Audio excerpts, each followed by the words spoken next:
Looks like we're live. Well, that's good. Let's go ahead and post this up.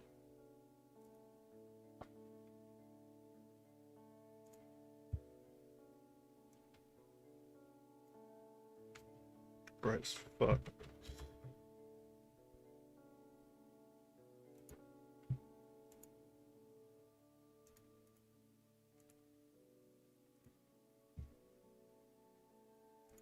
How's everybody today?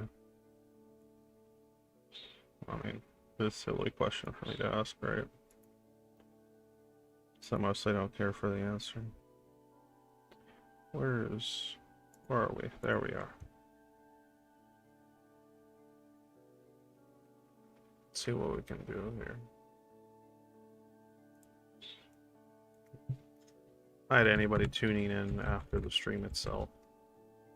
Thanks for VODing my nonsense at a later time. Hope you enjoy.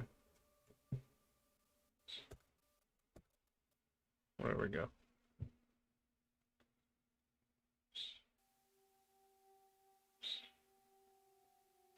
Cool, posted.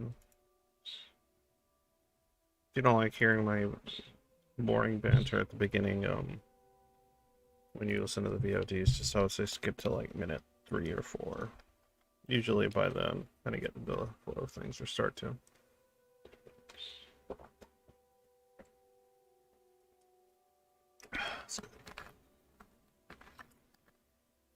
Hey, Aura, what's up? And you're always on, huh? Dope. You're like one of my regulars. Don't start saying nice shit again, OR. Shit's embarrassing.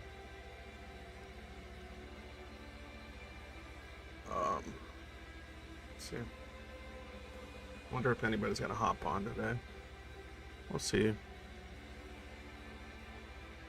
Just remember, hey, Miss Halloween. If any of you guys like these things that I do, and you ever want to like jump on the stream with me, and you're a schizoid, especially, yeah, I kind of figured as much, OR. You can join my Patreon for like $5, the $5 tier, and you can actually get on the stream when I do it. Most people don't get on because they're zoids, but it's open, so as long as it's not like overcrowded. If you ever want to jump on and talk to me about something even unrelated to the topic that is being discussed, or the one I have in mind, I don't care. You're paying money, so hop on in. Let's talk about some bullshit. I'm always down. Oh. I know some of you aren't zoids, and I know some of you also, you know, don't do the host server thing, so that's kind of specific. But even if you don't do the server thing, any help is appreciated. Cool, get paid at the end. And I should be the last thing on your mind, or when it comes to getting paid at the end of the month, take care of your shit. I'm just some fucking loser on the internet that wants to try to make helping other mentally ill people like me for fun, I guess. Giving them something to do. Spread the loneliness, baby.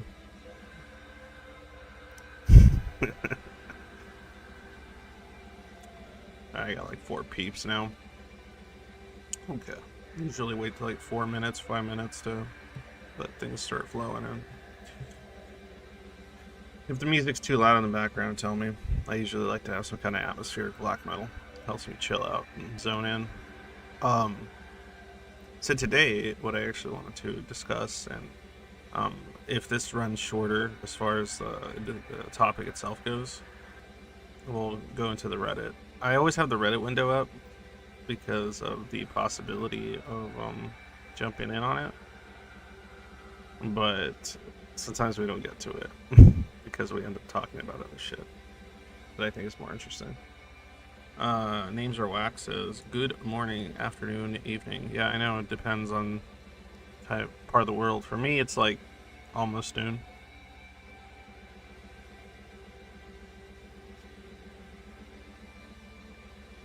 stupid YouTube, man. Tell me if this stream has any major issues. My internet's fine, it's just YouTube gives me fucking problems. I don't know why. Oh, another thing I do want to mention, well, actually, no, I'll mention that later once there's a few more people, just in case they're one of them. Okay, so today I wanted to talk about human events and social norms regarding those events, right? And I'm talking about like events like local events and sports events and parties and things of that nature. And the reason I want to talk about that is because this last Sunday, Saturday. This Saturday, I had to go, and if you guys follow me on the server, you might know this already because I was pretty drunk when I was sending messages. I went to a wedding reception, and I had jokingly told you guys to like wish me luck and stuff, and I know many of the ones that read it were just like, "Oh fuck that! Like you guys wouldn't be caught dead at something like a wedding or a wedding reception." But it was for a family member of my wife, and I care about my wife, and she cares about that person to a degree, I guess. To what degree, I'm not sure. And so she wanted me to come with her, and I did. And you know, it's as expected. Loud music. Food was good.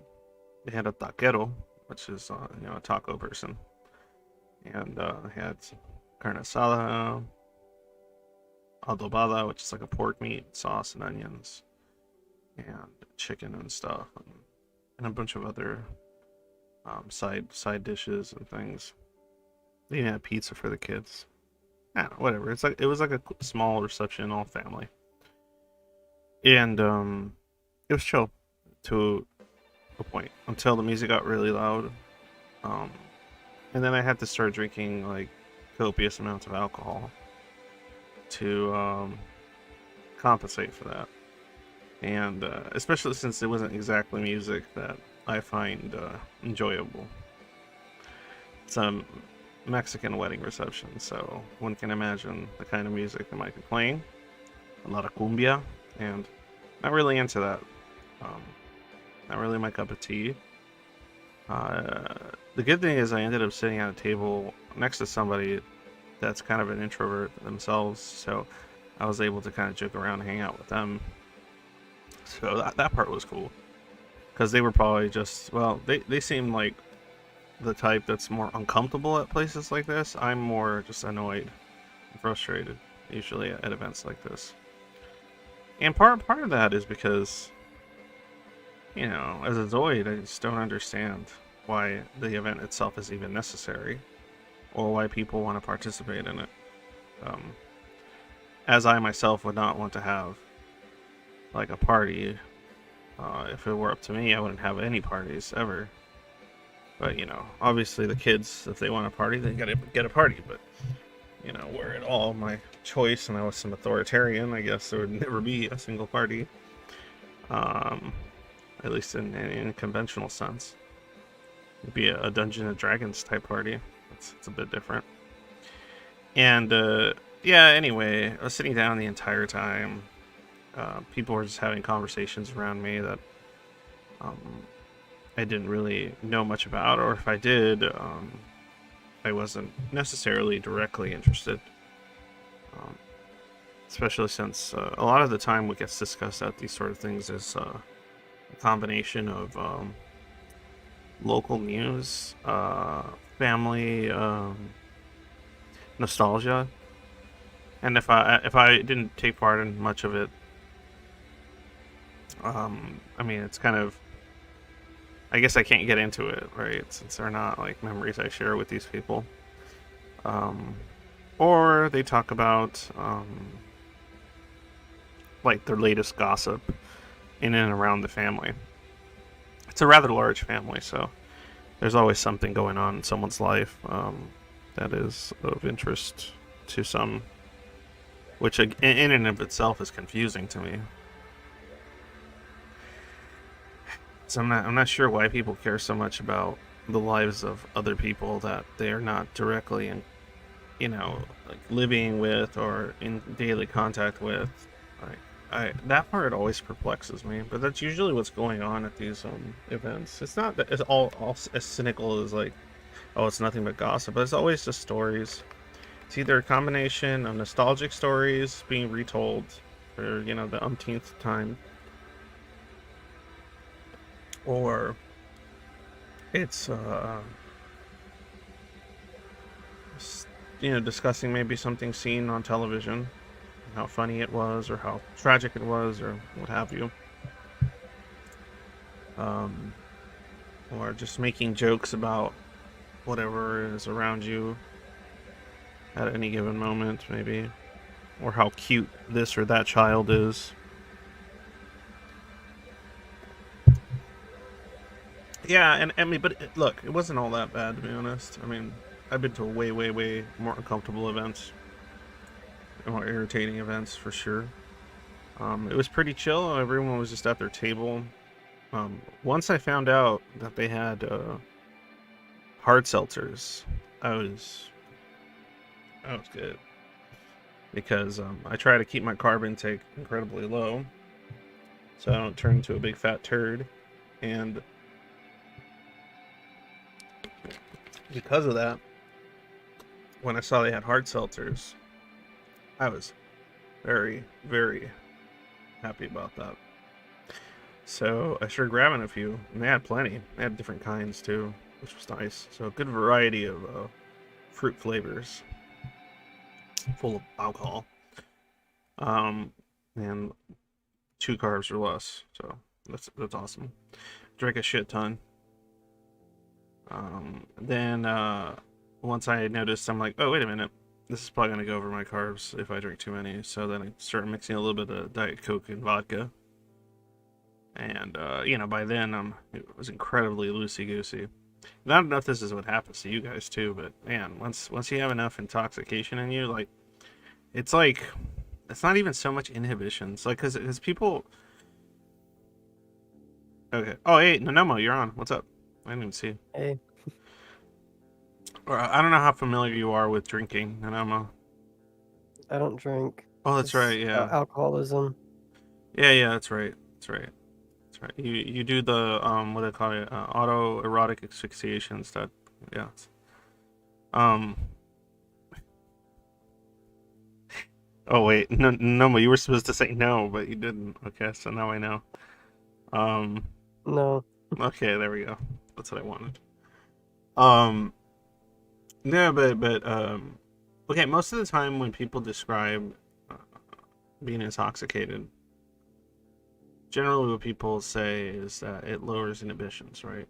It lowers, like, some part of you that either you're too shy, or you're too insecure, or you're afraid of um, the social consequences of saying certain things or being a certain way, or being judged, blah blah blah. Correct? Like, that's usually what you hear about people drinking and what it does. Would you say so, Nanoma? Yeah. Yeah, that's like generally what the trope is, like what you see either on television or in real life. People drink, like some aspect of their true self comes out or some shit like that. Names are whack. I used to get drunk for fun, but the last few times I drank, it wasn't fun at all. I couldn't stop talking about how much I wanted to stop existing and stuff. Oof, oof. There you go. In your case, then you really did lose those inhibitions. There. Yeah, but when a zoid with an existential crisis loses their inhibitions, it's probably not as fun. It's probably not. It's not the biggest upper for everyone at the party.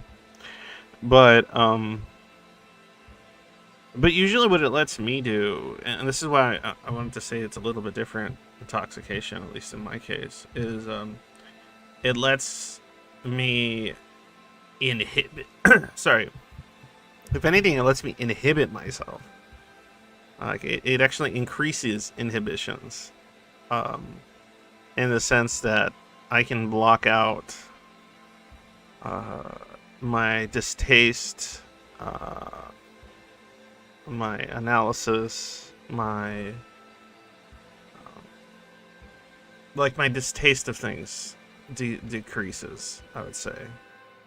And on top of that, I can just let my brain get more chaotic and less. I'm like under less, like I'm controlling it less.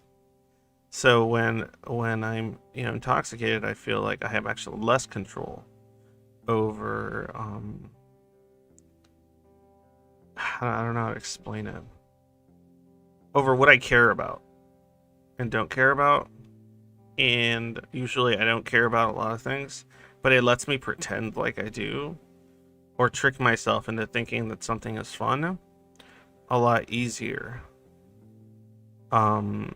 Because, well, you're intoxicated. And so then the music that I didn't like this entire time suddenly starts sounding a little better. The guffaws and jokes that I didn't find funny start sounding absurd and hilarious to me. The event, which I initially saw as like, oh cool, another social event that I don't care about very much, and only have decided to participate in because I care about the context of the situation and of the people that invited me, because I know it makes them happy for me to be here and things like that. I care more about that, obviously. Like, being there for the people I love. And, which is very few people. But, so because that happens, then I can, like, I'll literally just, like, I won't give a fuck anymore. Like, I'll just feel like, alright, I'll dance or whatever. I'll just wander around drunk and have conversations with people. I'm civil. Like, I don't get crazy. I don't start fucking falling over myself or anything. I can handle my alcohol, okay. But the parts of me that are very real, that do not like these things, are inhibited almost, so that I could have more quote unquote fun. And it's fine because it helps pass the time a lot faster than sitting in a corner brooding and sober. And it makes any kind of masking much easier as well. Because like I said, the distaste you have for the masking, or the energy draining aspects, the psychological energy drain that usually comes with it, it's lessened significantly when you're intoxicated, at least in my case. So, I don't know. It seems to work just fine. But usually when I go to like a party or something, I like to have some kind of alcohol in my system, because otherwise I'm just gonna be irritable or annoying to other people if they start trying to be all social with me. Because it's just draining to be masking and pretending like you're having some like super good time and you're super happy to be there when you're kind of indifferent, or actually wishing you weren't. And it's tough too, because like I like being there because I like to be there with my wife, right, my kids, and I know she has a lot of fun at these things. She's she doesn't have my autism brain, like cluster A awesomeness, and so seeing her have a good time and enjoy herself is actually all I really enjoy about going to an event like this. Just seeing her have a good time and being supportive of her good time. Once I have enough beers in me, though, I can also have a good time, but it's for probably unhealthier reasons than she's having a good time. How about you guys? I'd like to hear some your thoughts on these sort of events, and maybe your thoughts on how alcohol influences them, or other things. Miss Halloween. Well, actually, before that. Oh yeah, no, Miss Halloween. Worst part of parties are the drunk hugs and tears that people feel the need to do. Oh man. Okay, yeah, you're right. Because like even when I'm drunk, I don't want I don't want hugs or tears from people. That part don't go away. That part, I'm still like, oh man. Like the person that always cries when they drink. It's like, why do you even drink? Like shit's so fucking no fun. At that point, I start getting annoyed with people being dramatic or angry drunks. I hate angry drunks. I fucking can't stand angry drunks. Ranty drunks is different. That's fun. Angry drunks are annoying. They just cause problems and get crazy, and it's too much energy. I don't want to deal with that. My dad's an angry drunk, but he can also be a sad drunk if like something sad happens. Like the last time one of the dogs died, he was full on like sobbing, and like he was so broken by it that he couldn't go dig her grave. That's so weird. And I'm guessing probably wouldn't cry like that for one of you guys. Nope. We're just assets to be used. But the dogs are special. Well, I guess that one dog was special because it was she was a little dog. So when he picked her up, she couldn't exactly resist. So I guess he just kind of like forcefully bonded with her. Just use it as a cock sleeve. No, no. He That- just cuddled with her on the couch Yeah. while he watched TV. He liked to bounce her up and down on his knee. No. Oh man. Imagine walking in on somebody doing that to the family dog. It's horrible. Did it drive you to murder?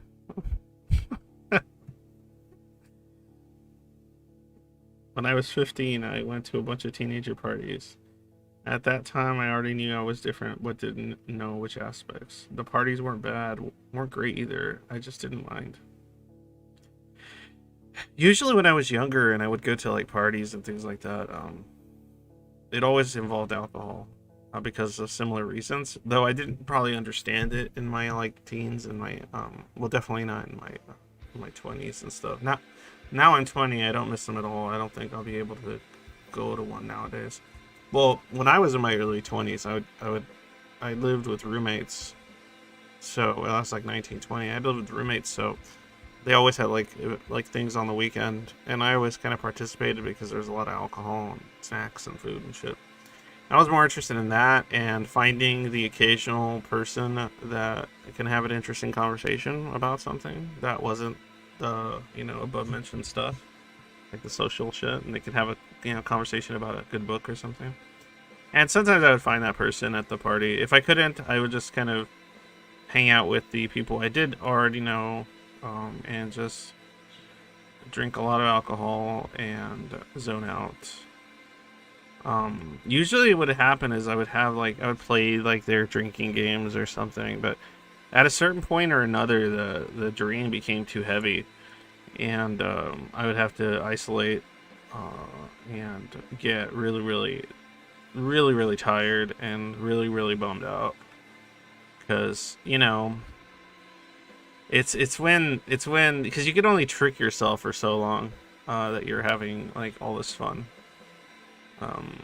After a while, it kind of, unless, like I said, alcohol's involved, it kind of, something settles in you, and you're just like, yeah, I'm not really enjoying this as much as I'm telling myself I am. That's why sometimes when there was like a party or something, and there was like a nerd or two there, I'd be like, hey, you guys want to like, I'd be like, oh, let's play video games on the couch and play Smash or something. So then I'd find those guys at the party, and then I just like, let's play video games. And that was like a good way to like just not really engage in the party too much, but still technically be there, and nobody would like care because you're playing like some party game or Mario Party or some bullshit like that. So then it's like, oh, that's normal. It's a normal thing to be doing at a party. But it was just kind of a good way to kind of somewhat escape it, even though you're still there. Because then you get into situations where if you're not down there with your roommates or whatever, like then they start going up to you and asking you, "Oh, how come you're not down here with us? How come you're not this?" And that in and of itself is more annoying and frustrating and difficult to deal with than just participating in some passive manner. Especially prior to, knowing what is going on. Like if you don't know you're schizoid, or you don't comprehend the full gravity of your PD or whatever you want to call it, then it gets like really difficult because then you don't have answers for people, right? Like people will ask you like, why don't you want to be down here with us and drink and hang out and have fun and stuff? And in your head you think, because I don't want to. But then you always second guess yourself, especially before you've gotten like I said, a diagnosis, or you yourself have fully come to terms with what's going on. You get confused. You're just like, oh, I don't know. Like you're like, I just don't want to, and then you start thinking, what's wrong with me? Why don't I want to? What is this? How come I'm not doing these things? Why am I not being like this? And then, you start resenting them. Like, maybe they're stupid. Maybe I just know better than... I'm more mature or something. And it's like... Yeah. But deep down, it's more than that. It's something else entirely. And when you don't know, when you don't really understand what's going on, especially when you're in your early 20s or your teen years and stuff, like... It's difficult because you have nowhere to turn but inside. And when you go there, you can't find any answers right away. You need to do that external help and that external research in order to come to any kind of conclusion of finding out what the hell is going on. And unfortunately, it usually takes the shape initially of what the hell is wrong with me, instead of asking, why the hell am I like this? Or what is this that I'm going through? Usually the first question we say to ourselves is, what the hell's wrong with me? What the fuck's wrong with me? And when you start from that corner, it doesn't make it any easier to come to any kind of conclusions you're going to be satisfied with. Mirror Man, let's see here. Oh, well, Name said there were some parties with no alcohol because they wanted to prove themselves that they didn't need alcohol. These, I'd spend the entire time playing cards, which was actually fun. Yeah, well, guarantee you they're, I guess those are the type of parties I prefer to go to, because you could play like a board game or do something cool like that. But there'd probably be a bunch of nerds and shit. Be a bunch of Nenomos. Kidding. I don't drink. I'm kidding. But, no, I would say the closest thing to a social party type thing that I like going to would be something like Magic the Gathering card tournament. or anime viewings or something, like conventions, like where you get to like watch some cool stuff. And I mean, that's the closest thing to a social event that I can actually enjoy, because its central focus is not the event itself. It's the topic at hand, the topic of the event.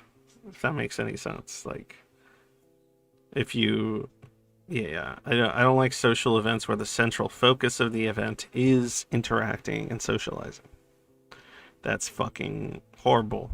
And unfortunately, that's most events, right, that you participate in. Even a sporting event is better. I'm not into sports for many other reasons. I just can't.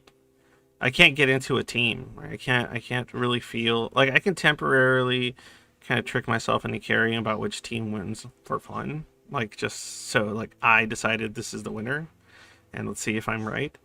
But I don't get into team sports because I can't get into team stuff in general. Like, I don't understand teams. I don't.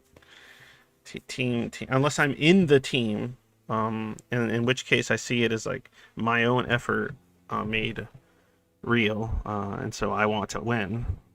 So I can't be competitive in that sense. But What do you think a schizoid sports team would look like? oh my god. Um. Okay, if there had to be one, what sport? I mean, first, like that's the first question is, what fucking sport would even bring schizoids together, even for a moment, enough to want um to play it? Because the physical activities are unlikely. Um, so it would have to be like an e-sport or something. I mean, that's the only thing I can think of. First said chess team. Chess team. Actually, that's a good one. Okay, a chess team. Yeah, that's I can see that. I can actually see that. A chess team, yes.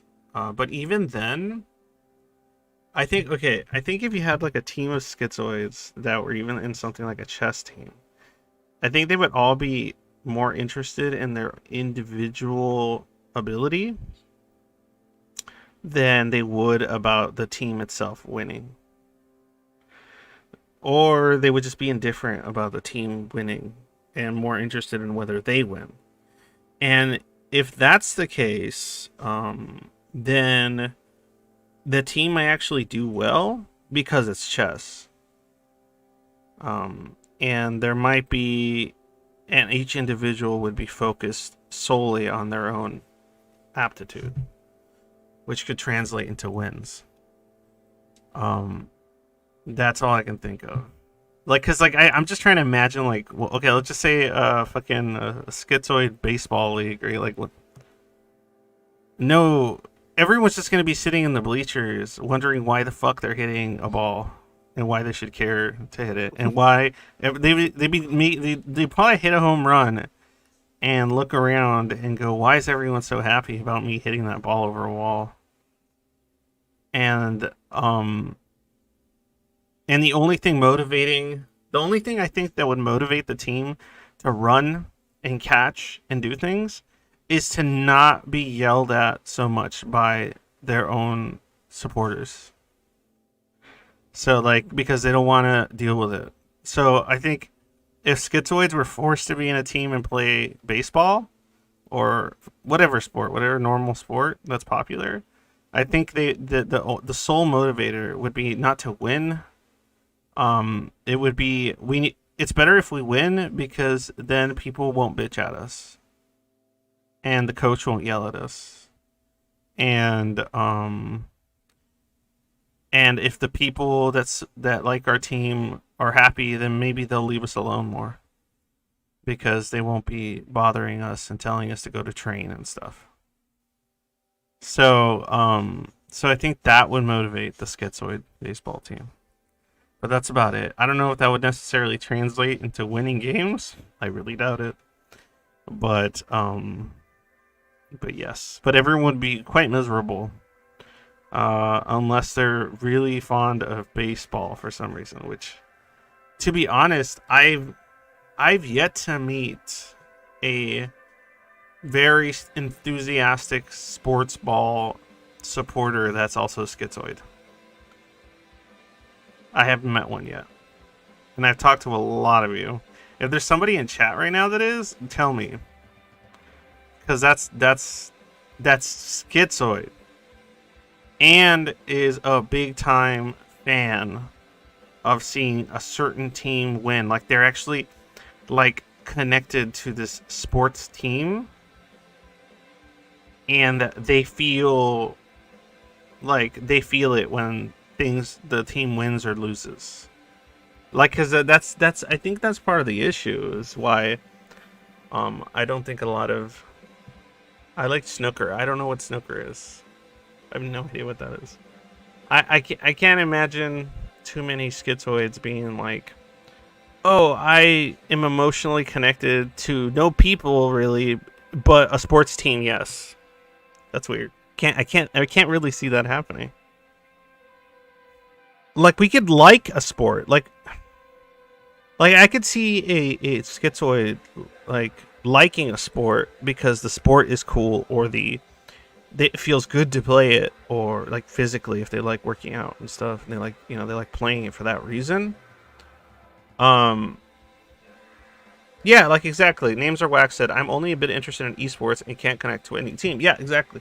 Like I've watched like League of Legends championships and whatever. Like I'll watch them, and I've seen, but I don't really care who wins too much.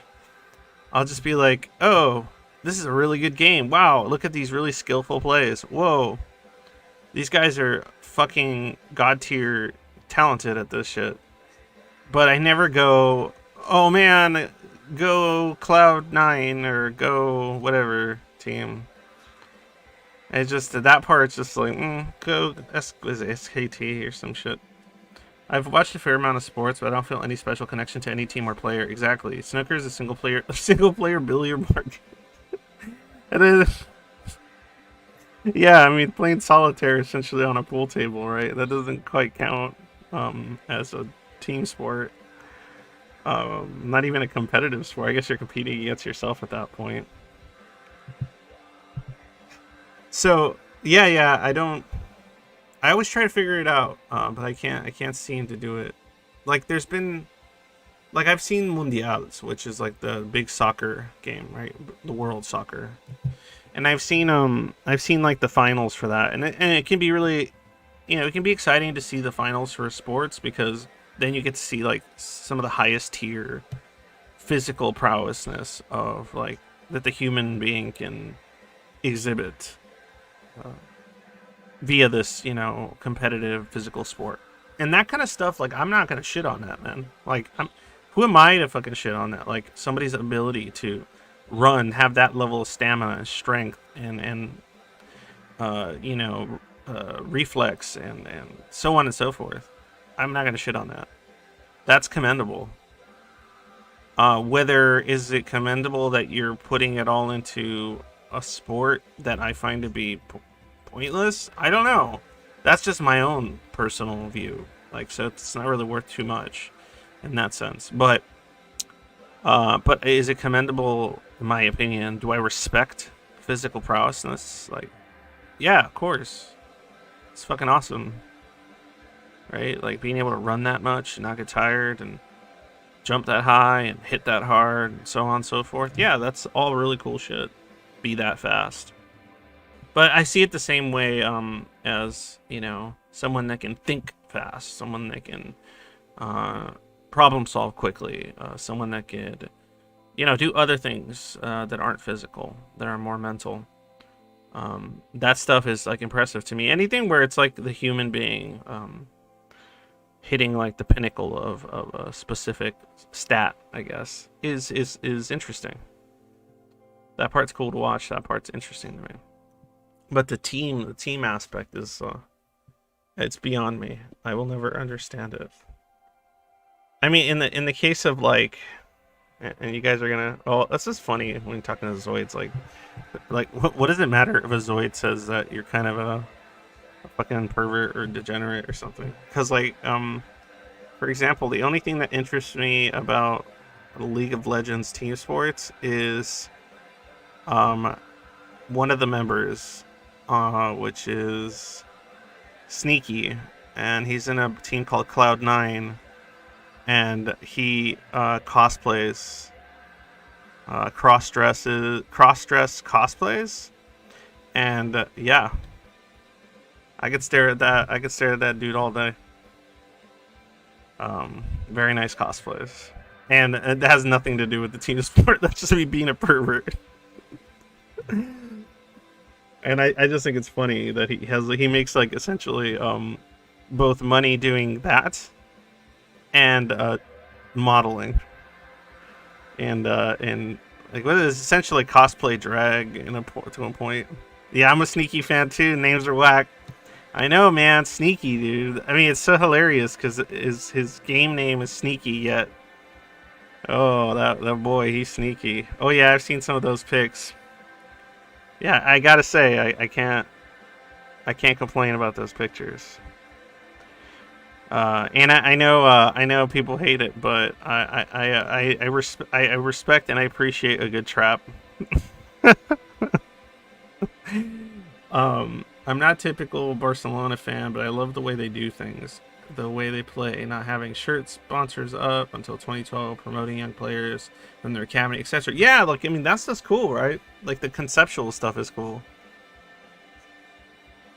I don't know, like I feel like that about like cultural things too, like when it comes to national cultural things, um like I was talking about it the other day. Like I like I love the Slav memes and the Slav music and the hard bass shit and like the pictures and the humor I've seen. I don't understand sometimes what they're saying or what they're trying to say, but shit cracks me up. And I find it cozy and enjoyable. I like the way they do things, in some respect. And I don't know why. I've seen like some Eastern European shit too that I'm just like that looks fun. Like you guys do for fun looks really fun to me. Looks ridiculous.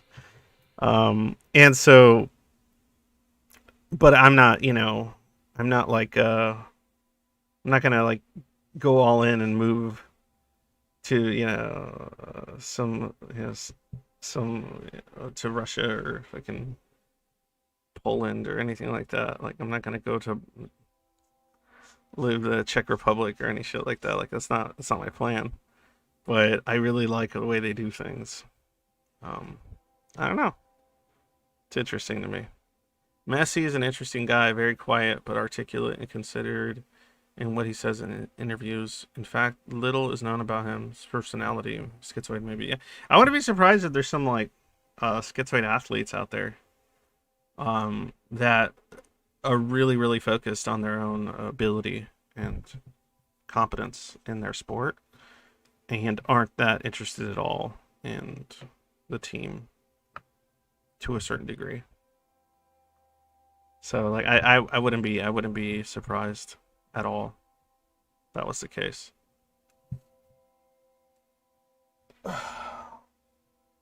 Any thoughts, Nanoma? Uh, no. That's what I have. That's all I have fucking Nemomo on for. And just those nose. That's so killer, man. I fucking love them. Oh, dude. That's so good.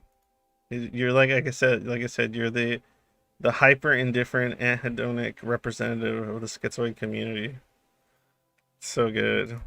Like you're the character insert for a lot of the lurkers on the stream. Do you know that? That's cool.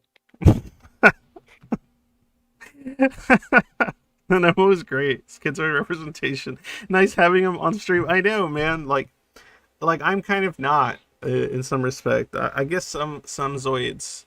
I feel like zoids that listen to this stream find the things I say relatable and that I talk about and the way I discuss them, but it's probably the stuff that might just go through their head, but they probably don't find relatable the fact that I talk and I stream and I interact and I do all these other things. Um, and they probably find a Nomo more relatable because usually they're just lurking quietly in the background.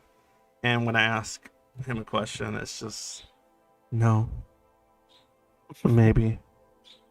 And then occasionally he'll speak up, and then it'll just go away. It'll kind of just fade into the background again. And yeah, you're very good. Zoid, was it conventional Zoid behavior representation? For sure, Nanomo. Thank you for your contribution. Oh, no problem. And whenever I need whenever I need the stream to get depressing, I just leave it to. They're like, here, Nanomo, things are getting too exciting. Tell us something depressing. And I appreciate that too as well. What was I gonna talk about? Oh yeah, social norms too is something I was interested in discussing as well.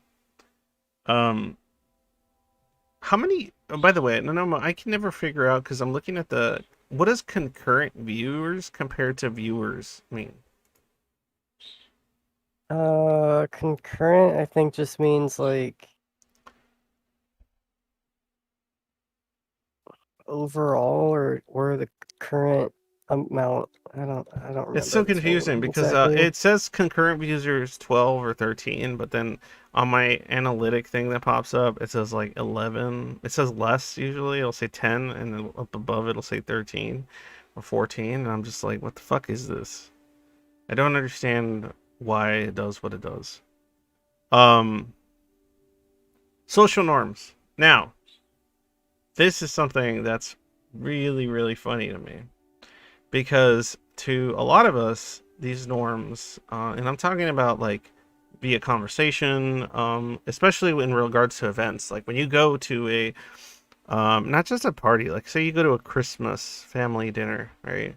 Or a Thanksgiving dinner, or a New Year's Eve party, and there's like family and food and stuff like that. Like, do you ever just feel so lost in these situations? Like, it feels like you don't know what you're supposed to fucking be doing. And so then but everyone else seems to intuitively know already. That's the problem.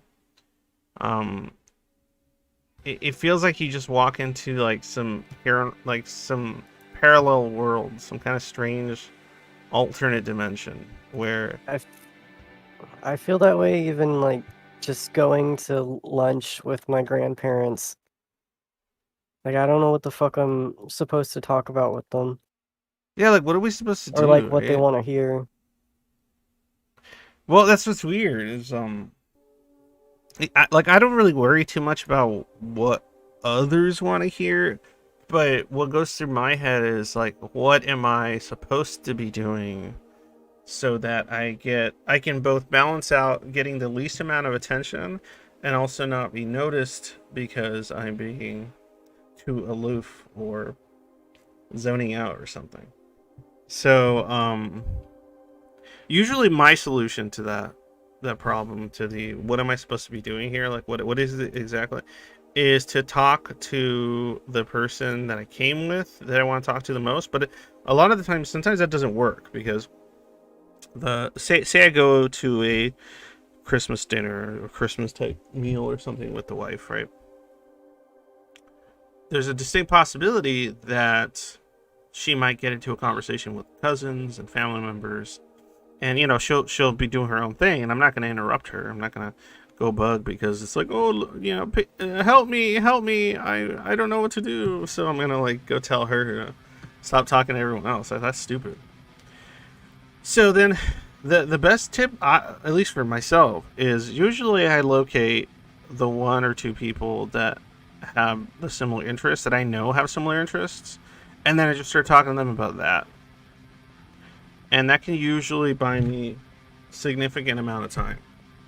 Um, and then in between those bits and pieces of conversation, you can then return to your table next to whoever you came with, and just sip your drink and nod on occasion, when people say things to you. I mean, that's the best way I can think of doing it. Oops, hold on. I gotta get to grandma. I know this always happens during the stream, but whatever. I'm a dad. What do you want from me? But that's usually how I take care of that situation. I mean, what do you do, Nemomo? How do you handle that? Like when you're just at a family event, and you don't know what to do with yourself. Oh, I usually just zone out and I guess just uh, like isolate myself into my sketchbook. Oh, Like I'll just so you draw. take your sketchbook with you to like a Christmas dinner or a New Year's Eve party?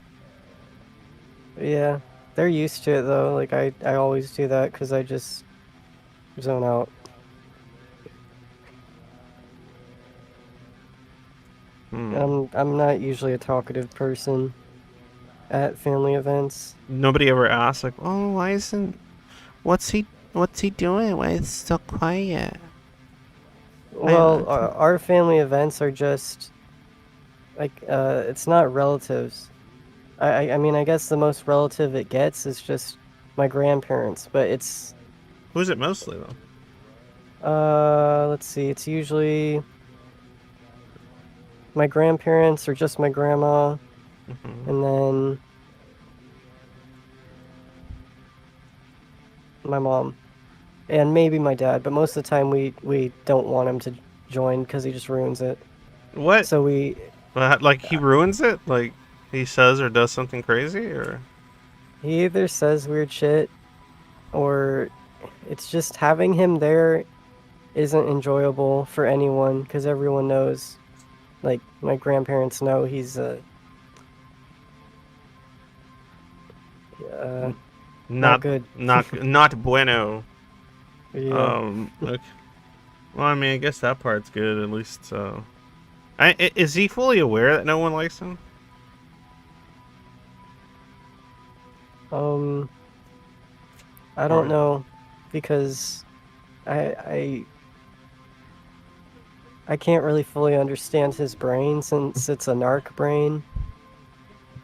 That's so strange. But generally, yeah, like I always figured that, like, I mean, from what I've understood about narcs is usually they want to be liked, don't they? They want to be, yeah. They want to be the center of attention. They want to be liked.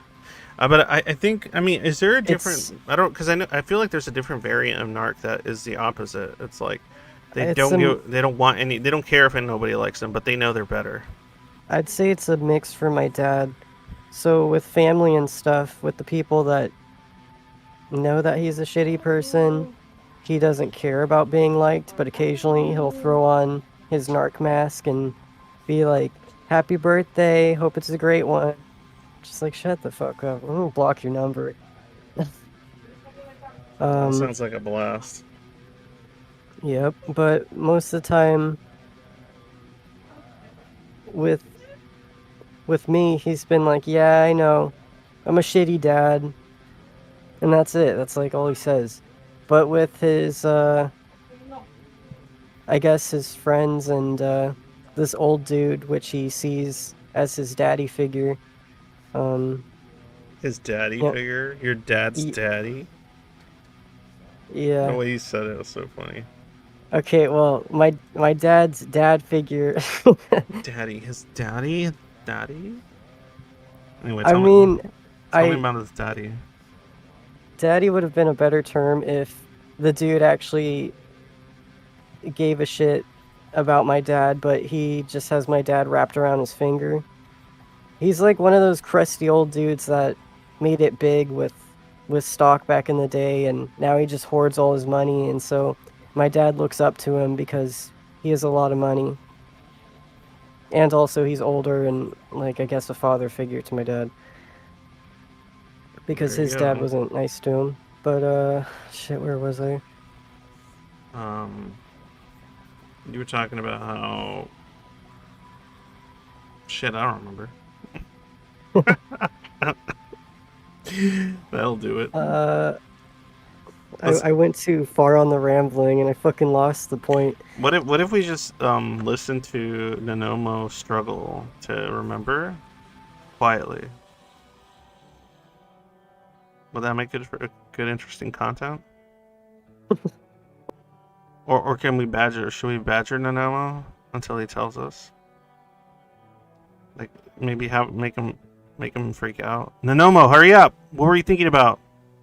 Nemomo, what the fuck were you talking about, Nemomo? Nemomo, hurry up! Remember. Shut up! I need time to. No! Now! Now we have radio. This is radio silence. We're losing the audience. Nemomo, hurry up! Hurry up! Hurry up! Hurry up! Hurry up! Hurry up! Hurry up! That's it. Look, we're losing people. We're losing people. Oh my god, the numbers are dropping. Nemomo, hurry up and come up with your story. What the fuck are we gonna do, Nemomo? I don't know what's happening right now. Look, oh my god, I'm losing subscribers. Oh, they're all disappearing. People are leaving the server. Okay, I got it, I think. My point was, with the people that know he's shitty, it's just he doesn't care, because he knows there's nothing he can do to change how we think of him. But for the people that don't know and that he can fool with his mask, it's different. Because, he's So you guys are like trying lost to be causes to him. it's complicated. It's trying to sound like Tim Pool. Who? Never mind. So anybody who knows what joke I'm making there, good for you. I say it's complicated because maybe it's just because I think we're more of I can't remember the proper term, but like a negative source of narcissistic supply for him. You guys drain him. No, it's like the opposite. Like if he sees us suffering, he's getting off on that. Oh. And it can be anything. Like I can just walk by him and look at him, and he's getting something from that. So most of the time, I think it's called the gray rock strategy, or internet kindness called it that. Mm-hmm. So I just try to, if the situation allows for it, and I don't have to make up an excuse as to why I'm outside in the driveway, because he'll be like, "Why are you out here? What are you waiting for?" Okay. That makes sense. Yeah, so yeah. I try to just not look at him. Like I don't even acknowledge him if I can in the situation.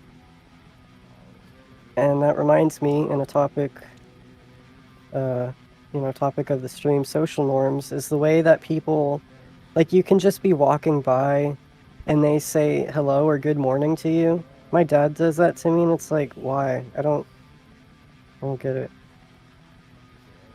Like, I am literally just walking to go take out the trash. Dude. And he's over doing something else. It's like, we're not even near each other, so why?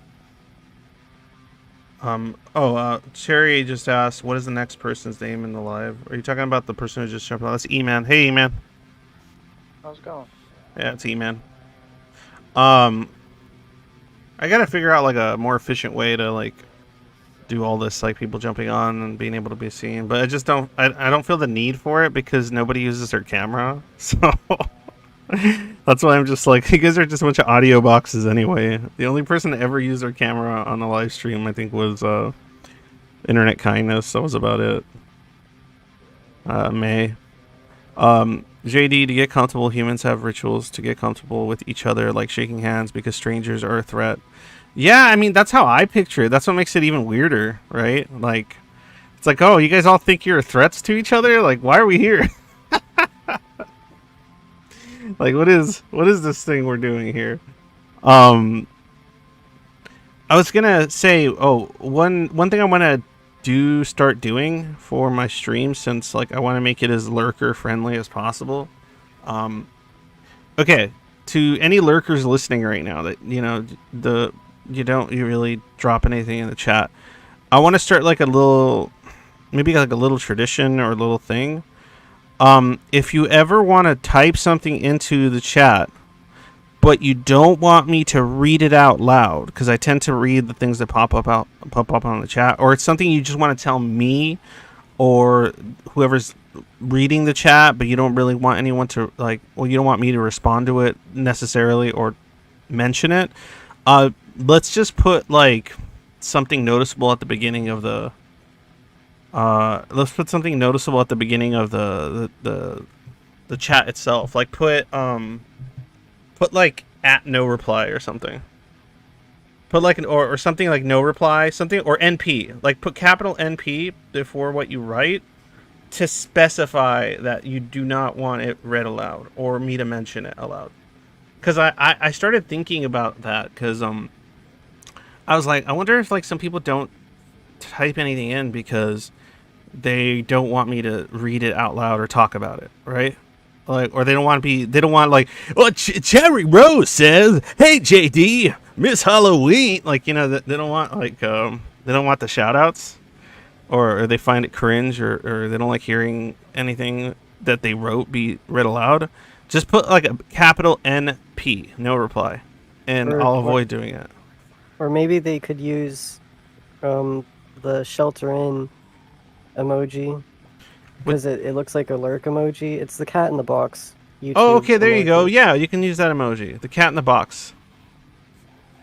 Yeah, it'll show up on the stream, but that way I don't like call you out or bring it up like and talk about it, because some people get weird about that. Like they don't want me to be like, oh, this person said this and whatever. They want to like contribute in like a passive way.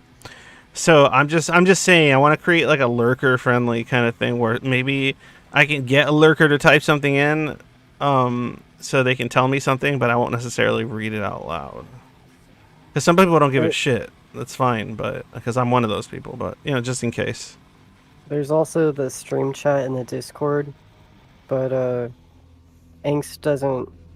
I don't know if you actually read it in the moment. Well, like no, in the I'll go stream. back. I'll read Yeah. it sometimes during the moment, but I learned very quickly that some people don't like their chats being read, and that's the reason they're actually avoiding chatting in the YouTube chat, because they actually want to keep it more private or local.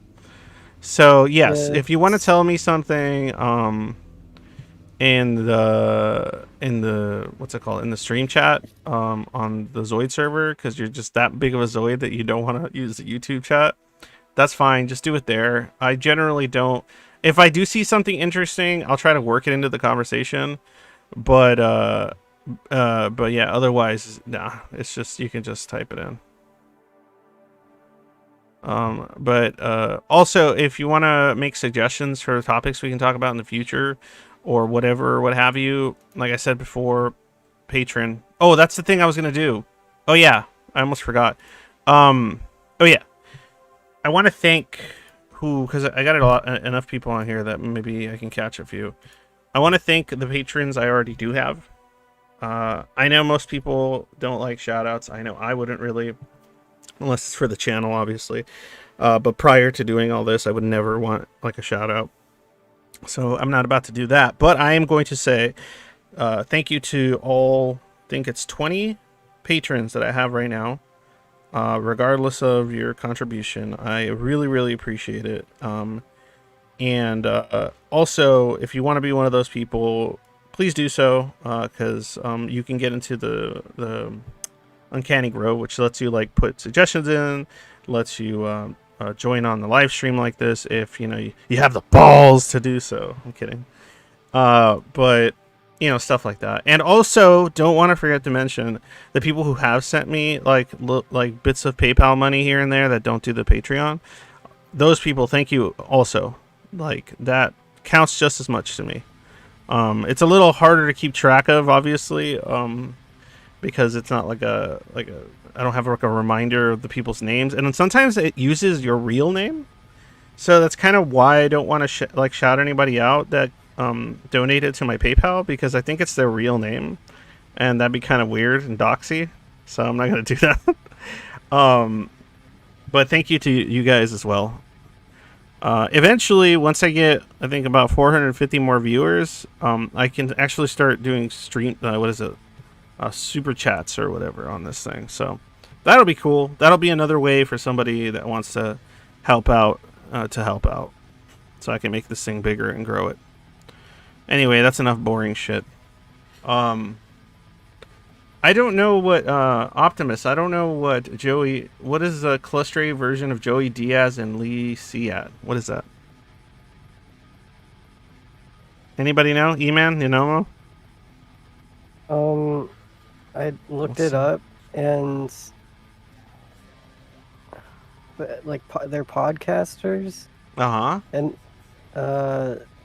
Rogueness? what? Guys, we're losing subs. Hurry up. We're losing viewers. Sorry, I was I'm busy kid- I'm- staring at the sweaty ass photo of Joey Diaz. Is that me? Is that supposed to be me? Am I supposed to be Joey Diaz? I don't know. They're both big dudes, so I don't know. Oh man. Oh man. The Nemomo and his daddy show.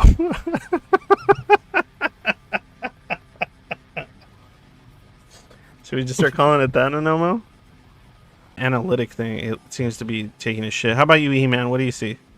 It's buffering for me right now. Yeah, You know what it is? Okay, now it's hold on. back. Let me fuck with it. I think I know. I think I might know what it's causing it. Let me see if I can fix that. Also, my stream's only running at 480. What? 480? Yeah, mine's been consistently at 144p, or else it starts buffering, Jesus and it's not Christ. my connection. Why the fuck is that? What causes that issue? Is that my IP? It's probably YouTube. I'm guessing it's YouTube because my shit's strong. So I don't know. And like I said, I'm hardwired here, so I'm not entirely sure what's causing this weird issues. I mean, it could always, it's there's always the chance of it being ISP stuff. It might be. But I don't think that's the case because you're not lagging here. You lagged a little bit in the beginning of the stream on Discord, but it was only for a moment, and you didn't go super robot-y or anything. Oh well, that's good. Look at everyone's jumping off because it's fucking looking like shit probably. But yeah, it's buffering again. oh my god. Okay, well, Game Man just Oh, told never me mind, that's that fine. YouTube sucks. Become a Twitch streamer. Honestly, man, like that's kind of like some of the stuff I want to use the money for that you guys have been donating. I want to kind of put it toward like paying for monthly subscriptions to shit that like might let me have better like quality streams and shit. Like I want to do Twitch, but I like using the OBS Streamlabs. So like I know I have to get the Streamlabs subscription so that I can like I could stream my shit like on 3 or 4 different platforms all at once at the same time. I guess they allow you to do that, so that might be a good option. But yeah, but just having a Twitch account in and of itself as well is something I need to do. But I mean, most people fucking stream on Twitch aren't even playing video games half the time anymore, right? Yeah, pretty much. It's just fucking people just talking or doing whatever. Or apparently, from what I saw, was girls wearing masks and hitting ear cameras. There's the just chatting Or ear. section, podcast section, the fucking hot tubs and beaches and swimming pools, something like that. There's multiple sections that are just non-gaming. Oh, okay. Is it still buffering? No, it's fine now. It's so fucking weird. Because for me, it's just like not even playing anymore. I mean, I can see it through my OBS, but I can't see it otherwise. Whatever. It's just wasting too much time on that shit. E-Man, since you're on, man, contribute. What are your thoughts on events? Like going to parties, going to family gatherings, and how do you handle them, and what do you do? I hate going to them, Mhm. and I just kind of sit there and I do nothing.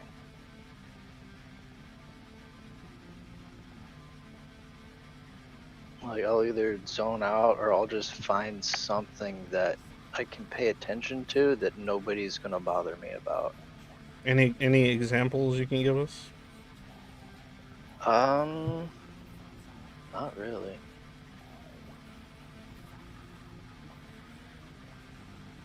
Not really? That's it? Fucking Yeah. Zoids? You're so goddamn useless. I love it. Not really. It's like, oh, so do you have some content to fill in this time gap right now? I have. No, I guess. I'm just kidding. But go an for it. event Do it. Do it. Do it, you fuck. I mean, I've been to multiple events, but I haven't been to like a legit party unless we're talking about like a party I went to when I was a kid, and it was just a kid party. So there, it's just chill, I guess. Well, Ju- so the event I went to was well, it wasn't. I don't know how the fuck to describe it, but it was what the fuck is it called? It's the thing that has the time warp in it. Oh, Rocky Horror Picture. Yeah. Yeah, I used to actually go to those things. Yeah, I got forced into going to one like 2 times, and I was absolutely miserable each time. And I got forced to go because my sister used to act in it, Mm-hmm. I guess. Oh my god. LARP, you mean? Yeah. Yeah, they do this shit where the people will come dressed, because I went to a few of those. Like, they'll wear the costumes and there'll be a stage, and then they'll act out the things as the movie's playing, right? And it's like really, really cringe. That was the problem. I went to a few of those because I liked the movie. I thought the movie was cool. And then when you go to those midnight showings, you're just like, there's only one reason they exist. Do you know what they are, Nemomo? What? Why people do the Rocky Horror Picture Show fucking midnight showings every week of the same fucking movie? Because usually... Oh, go ahead. Is it because the people that act in it tend to sleep around? Yes. Usually what happens is the people that meet up there end up going to fuck after the movie. So, or a lot of fucking goings on, or orgies or threesomes or whatever. Because, I mean, the movie has like these kind of themes of just sexual liberation and depravity being like celebrated. And you gather a whole fucking room full of coomers that, like, you know, you're gonna end up with dudes showing up because they know they're gonna get some easy pussy, and girls showing up because they want to get filled with some random cock. So, or dudes that want to get filled with random cock. Either way. But point is, yeah, there's a lot of promiscuity happening at those places. Like, there's people fucking in the theater bathrooms. There's like people probably fucking around right there in the dark. Like, it's just, there's a lot of promiscuity going on, and that's why fucking people go to these Rocky Horror Midnight. I don't give a fuck what anybody says. It's not because of the community. It's not because, oh, I really love this movie. We all come together because this movie's so, it's just, oh my god. Like, I don't know. It's because I want some dick. That's what's fucking happening right there. And it's like a really easy excuse to get a bunch of probably somewhat socially awkward people to, you know, get like more easily have access to fuck around without going on anything like a conventional date. So I honestly, because when I went to a few of those, that's all I was seeing, was people just hanging out and flirting and then fucking around after. So Yeah, that's pretty much what I saw as well. yeah, that's Except all. no one was like currently fucking, but like it was just a fuck circle and tons of drama. Drugs and too. Drugs, drama, and sex stuff. That's usually what's happening at those events. I remember the first time I went to it, I was just trying to watch the movie. Like, I wasn't even paying attention to the people on stage. I was just like, shut the fuck up. I'm trying to watch this movie. Because, I'd never seen it before, so I was like, great. Since I'm here, I might as well just watch this, see if it's actually any good or not. But I couldn't watch the movie because everything else was too loud.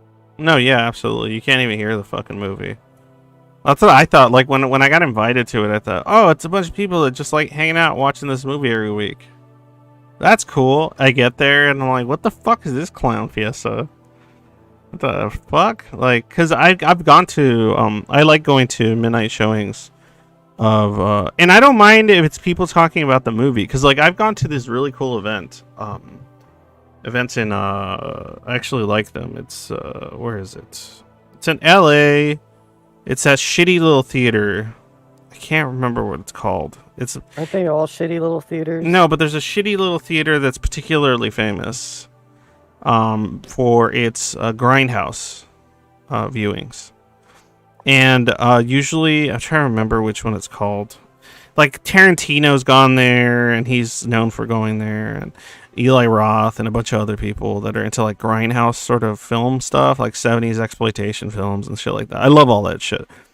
And I went to this one, man, I can't believe I can't remember, but what was cool is when they would have an event for, like, grindhouse type shit, it was fun because it would just be a bunch of people. They would show up, they would watch the movie and talk shit about it, but they all liked the movie. But they were still talking shit the entire time about what's going on in the movie. Some people were funny, some people were not so funny. What was funny was how kind of whatever everything was, like, they didn't technically, probably didn't have a license for it. There's people, all kinds of people drinking alcohol in there and just being, like, just laughing at the shit in the movie. Like, and it usually would be, like, over the top, ridiculous, like, grindhouse shit, exploitation, horror shit. And that part was fun. That part I liked because I've already seen these movies 100 times. So I would go to see a movie I've seen 100 times, but I'd want to see it with a bunch of belligerent people just to experience it. I wouldn't even participate much, or I didn't go with, I would go with, like, my wife or something. But I didn't really go there to, like, go make friends or anything, obviously. But I did enjoy just seeing just a weird amalgamation of, like, metalheads and weirdos watching these fucking movies and just drinking and throwing popcorn at the screen. It felt like I was in some weird, like, early 80s, like, movie theater scene in the very movies I was watching. Yeah, like I've been to some events like that were actually really fun to do.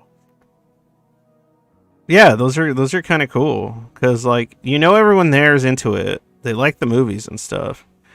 There was one guy there that one time we went to see this one movie called The Blood Spattered Brides, right? And that movie's hilarious. If you've never seen The Blood Spattered Brides, it is a fucking hilarious movie. There's a lot of very abusive things going on the screen, but the way they shot it, and it's so over the top sometimes that it's just fucking funny. Like, the cinematography is hilarious. Everything's about it. It's a funny movie, in my opinion, and it has a lot of cool elements as well. And when we were watching it, I remember somebody that went to go see. Whoa, what the fuck was that? Jesus. That was me closing the door. Oh shit, you're on. Fucking my thing didn't just update. Hey, what's up, Carmel? How you doing? What's up, bro? Bruh. And so, what was I saying? Oh yeah, we were watching it, and there was this guy. I remember there was a guy, and he was getting so fucking mad, dude. Like, it was the funniest shit in the world. I guess they had never come to this thing, like, and they didn't understand the way it worked. And he was getting so fucking mad because, like, people weren't shutting the fuck up and just watching the movie, right? And that's not what this thing is for. This thing is for people that have seen the movie a million times and they just want to talk shit and laugh. And so there's people laughing their asses off and talking shit and whatever, and, you know, fucking you see a fucking beer bottle flying through the air, and the guy was like, everyone needs to shut the fuck up, I'm trying to watch the movie. But he sounded like such a bitch when he said it that, like, everyone just laughed at the dude, and he, like, stormed out of there, and then we just kept watching the movie and just laughing at it. But it was just funny because that happened more than once. Because I guess somebody probably goes, like, on the internet and goes, oh wow, somebody's showing this movie that I grew up watching, and it's some fucking boomer shows up that actually likes the movie unironically, and then he would show up to come watch it and then get really, really mad because everyone was being very loud and drunk and crazy and so on. And dude, they even had, like, raffles, which was really funny at the beginning. One time I went to one where they had a raffle at the beginning, and they raffled off, like, porn and like bottles of malt liquor. It was, like, the funniest shit. Like, I think I had a friend that somebody that came with me. They won a copy of like Hot Latino Pussy number 75 or some shit, and but it was just funny because like they won porn like I know inside of a theater that was raffling out alcohol and pornography. And but they were also, what was cool is they were actually also raffling out like stuff related to the films. Like they were raffling out things like copies of like original copies of theater posters, like originals like stuff, theater related stuff from when those movies came out. So they were raffling shit like that off. And then sometimes they would actually have a Q&A after the movie. So there'd be like this old fucking creepy looking sleaze dude there, and nobody would recognize who the fuck he is until the end, and then he would go up on stage and he would do a Q&A with this guy who directed this movie that only this fucking group of people in this room give a shit about. It's so funny, man. You can get so you can get a signed copy of your weird 1970s exploitation movie of the sleazy ass looking director. They probably fucking casting couched all the girls in the movie when the movie came out. So it's pretty bad. I kind of enjoy those experiences. I'm just kind of reminiscing, I guess. I don't do that much. I like that. That was nice.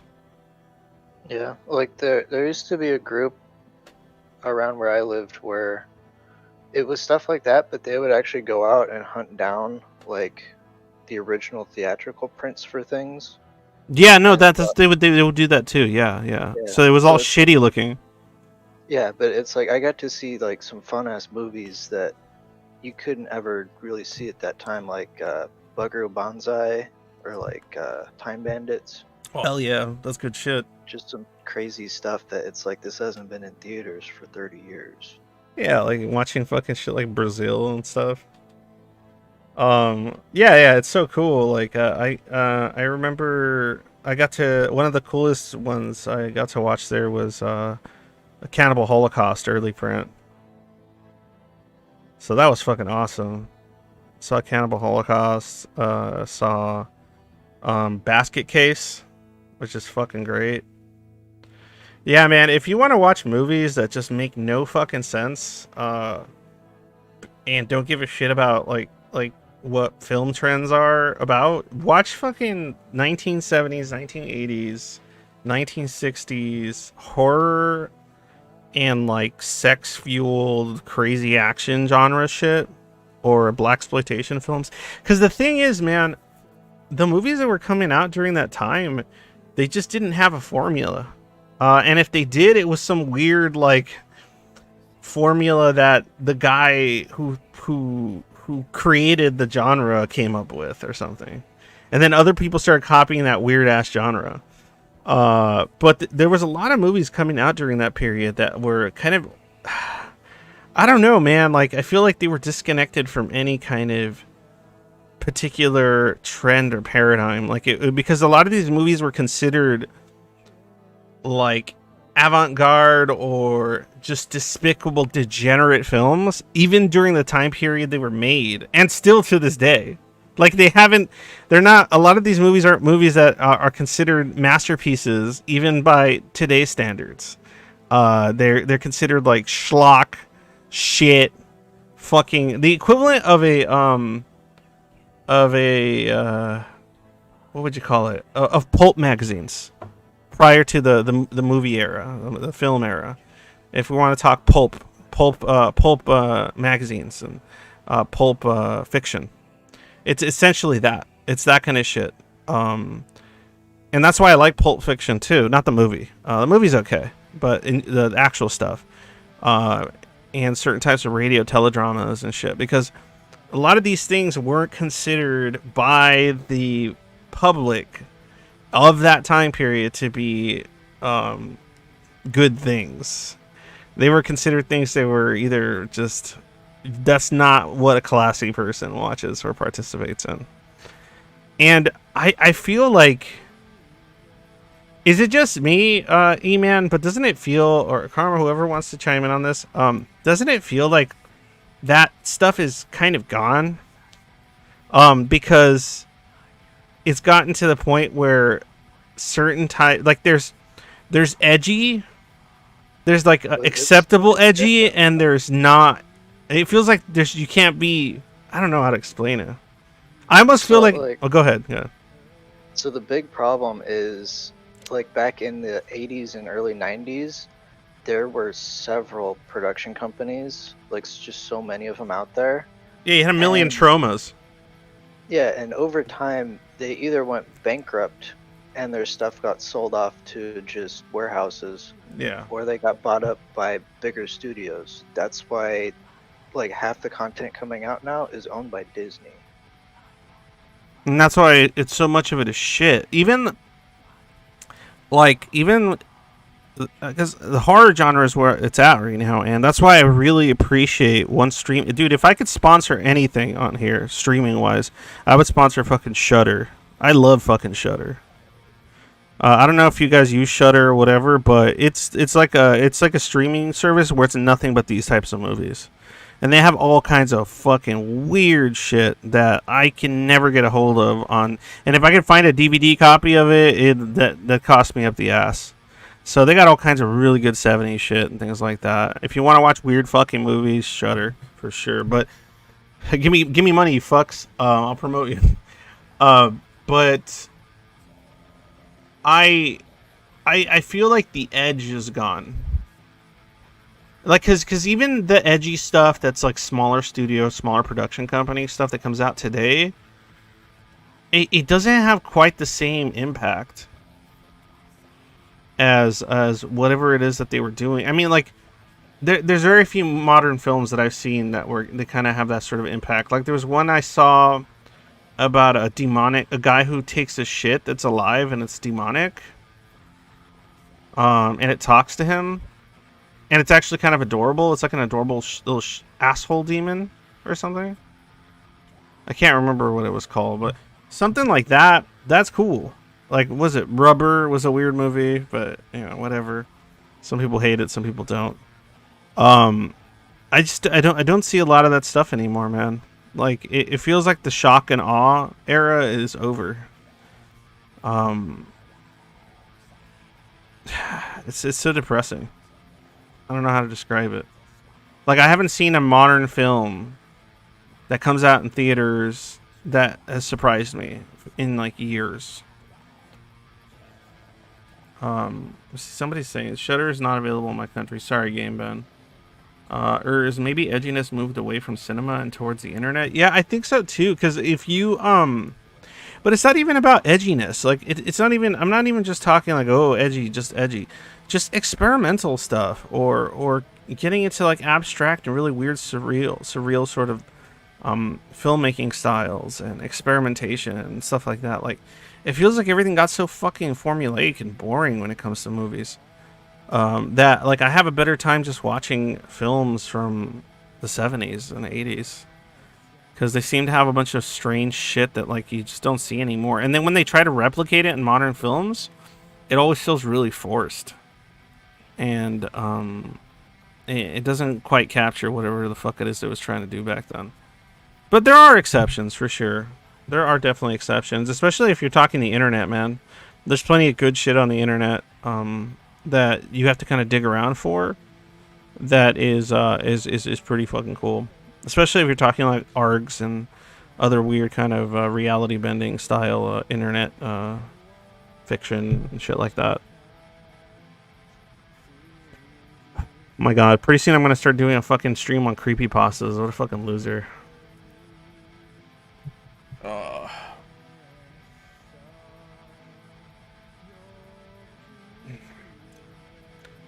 Three fucking people on my stream not saying a word. I love it. This is the schizoid life, man. I'm here. I'm just shaving my head, bro. Shaving your balls too. Maybe. Jesus. But But you never know, bro. I do. I don't ever know. But Yeah, how the fuck did we get to this topic? Who did this? Was this me or was it you guys? You started don't know, rambling I just- after. I went on YouTube and just saw you was live, so I decided to join. God damn it, man. I don't know how I get to the places that I do sometimes. Like, and then I forget what I was doing here to begin with. And then, Nemomo started by talking about going to Rocky Horror, and then you went off about Grindhouse. oh my Yeah. god. And nobody stops me. That's what I love. I need like a moderator. I need somebody that'll moderate me. Like, just be like, I'll nah. moderate you, Angst. Oh, fuck that, Karma. I don't want to know what your definition of moderation is. It's probably not moderation at all. Drink in moderation. Okay, you know what? Since I got completely off the rails here, and probably nobody on here has much to say about what I'm talking about when it comes to film, or maybe aren't that interested, I'm going to move on to the Reddit, because I had one or two complaints from people that are like, why the fuck do you always have the Reddit up, but you never actually do anything with it? That's usually because we end up talking about other shit. But I'm going to do it today. Let's see if we can get through maybe 2-3 questions. We'll see. Alright, so, newest posts. Let's check it out on the Schizoid Reddit. I wish there was a...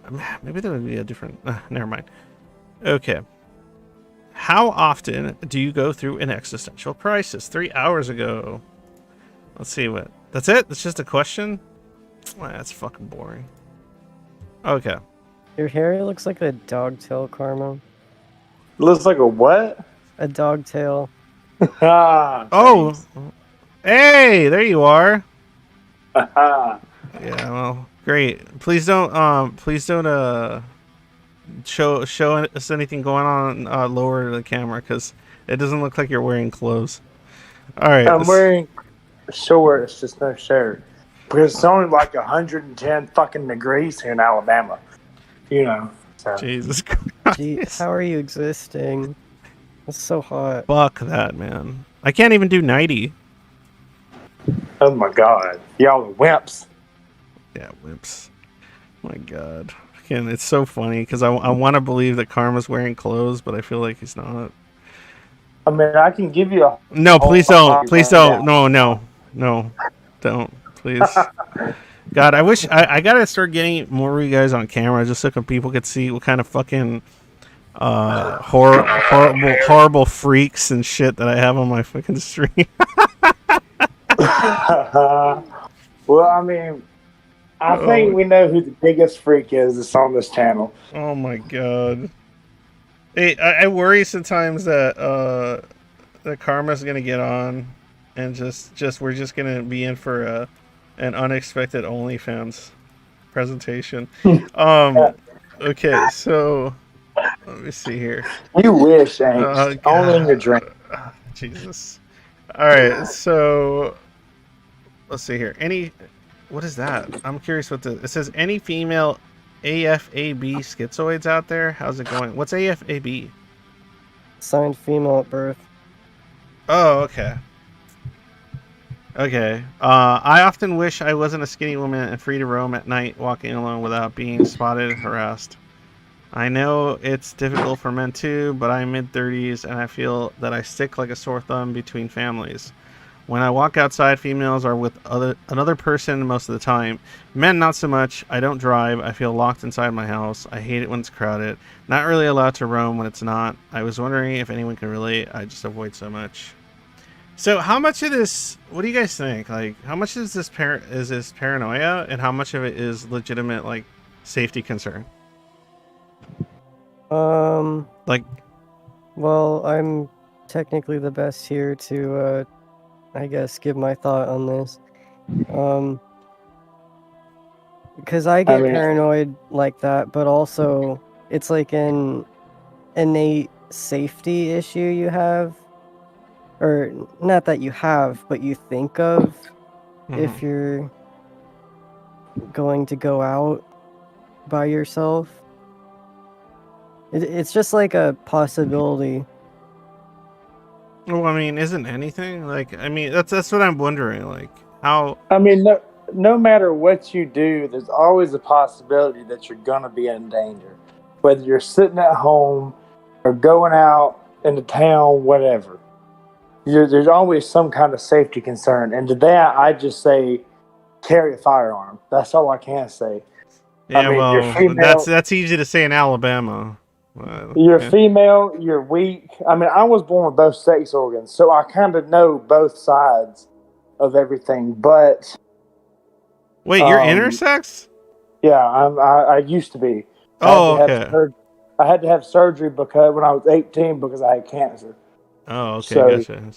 All right, in my uterus. So, got it. but I just feel like that. I mean, we got the Second Amendment for a reason. Fucking use it. I've been carrying a gun since I was 18 years old.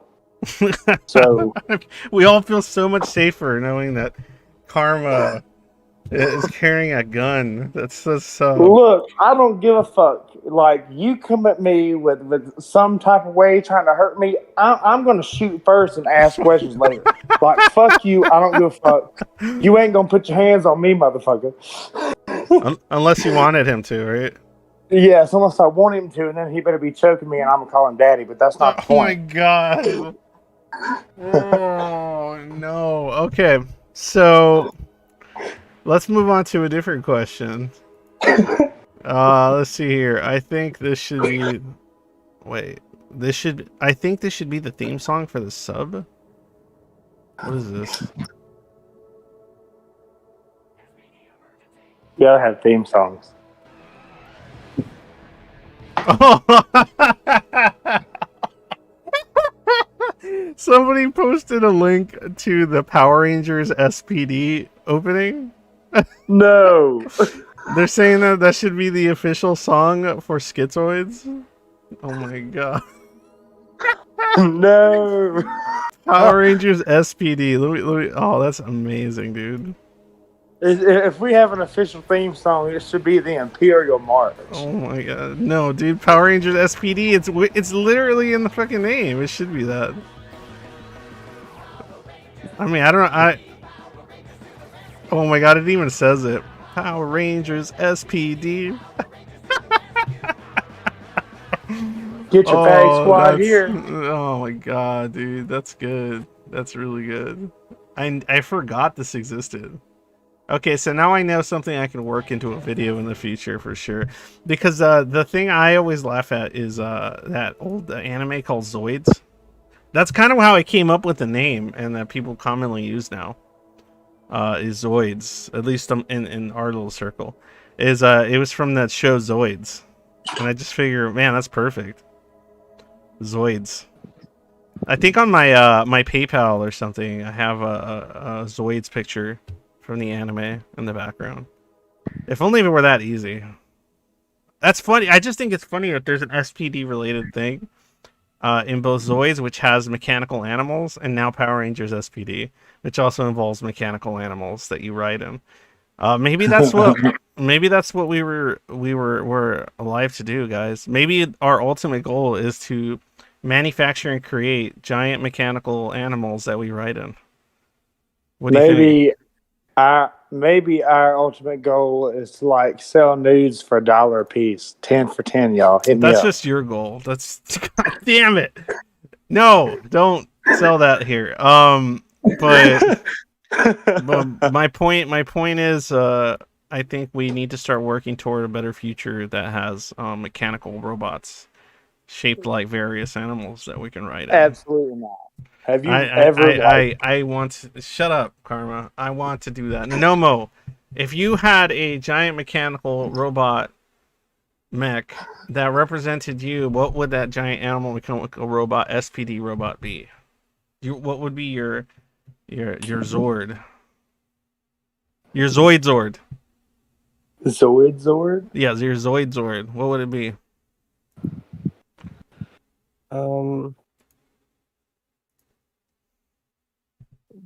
Dude, I don't know. Alright, we'll go with E-Man. E-Man, Zoid Zord. If you were Power Ranger SPD and you needed an animal Zord, what would it be? Does it have to be an animal? Can I be a giant brick that just smashes things? You just want a brick? Yeah. Just be like a big metal hunk that just smashes into. Fine, it doesn't have to be an animal. So you just want to be I thought a floating hunk of metal that just crushes Yeah. things. No lasers, no missiles, nothing. No, I want that brute force. Okay, well there we go. He wants to be a floating hunk. What color would it be? What would it look like? It'll be gunmetal gray. A big Just gunmetal one color. gray. No windows, no openings, no lights. No, it's a metal brick. Okay, and that's how you would save the world? Yeah. Sweet. All right, Nemomo, did you think of anything? I thought you meant like an actual fucking concept. So I was sitting there like I can't come up with a concept like this in like fucking 5 seconds. Yeah, took it Nemomo, literally. I wanted you to fucking draw me storyboards and fucking like give me a fucking and write me a script. Come on, just fucking around. Give me a goddamn thing you want to turn into a giant sword that you write in for your Power Rangers SPD. I would be along the lines of like some Pacific Rim type shit. But just with I can admit. Wait, I don't want to ask. I don't want to ask further questions. You don't know what the movie's Pacific No, I do. I do Rim know is what about? Pacific Rim is. So you just want like a big humanoid? Just a Yeah, pretty such much, a basic much. bit. That's such a basic bitch. Go. Fuck you. Okay. Nemomo, go, Nemomo. I'm sure you can fucking come up with something better than some fucking shitty movie reference. Can I change Listen, mine to be a fuck robot you, bro. jock? Wait, hold on. What? Can I change mine to be that robot jocks that had the chainsaw come out of its crotch? No, you're the brick. You already took the brick. All right, Nemomo, what is your Power Ranger Zord SPD thing? I guess since you said animal, it gave me the idea of maybe a shoe bill one. A shoe bill? Yeah, The fuck is a shoe bill? it's a bird with like an Oh my intense God. stare. I just looked up a shoe bill. Oh man, that is a cool looking bird. Holy shit, that's an intense stare. Well, only from the front. Like from the side, it isn't that intense, but from the front, That's why I like it, because they look goofy from the side. yeah, from the side they look goofy. From straight ahead, they look menacing. Aren't those things giant? Oh my god. I think they're a decent size. Like So what would They're your not a small giant bird. shoe bill Zord do? Would it like just scoop things up? Eat them?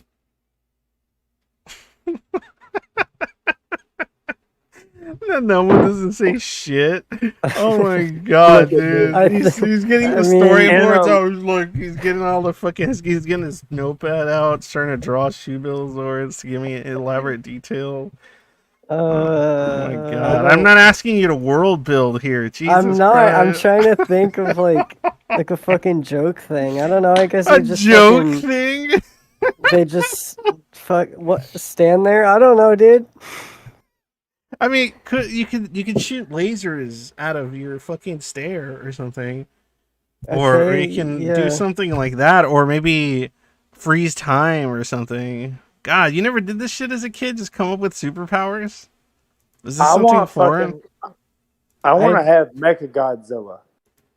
No, you can't just stop taking things from other things. That's copyright Karma. Alpha.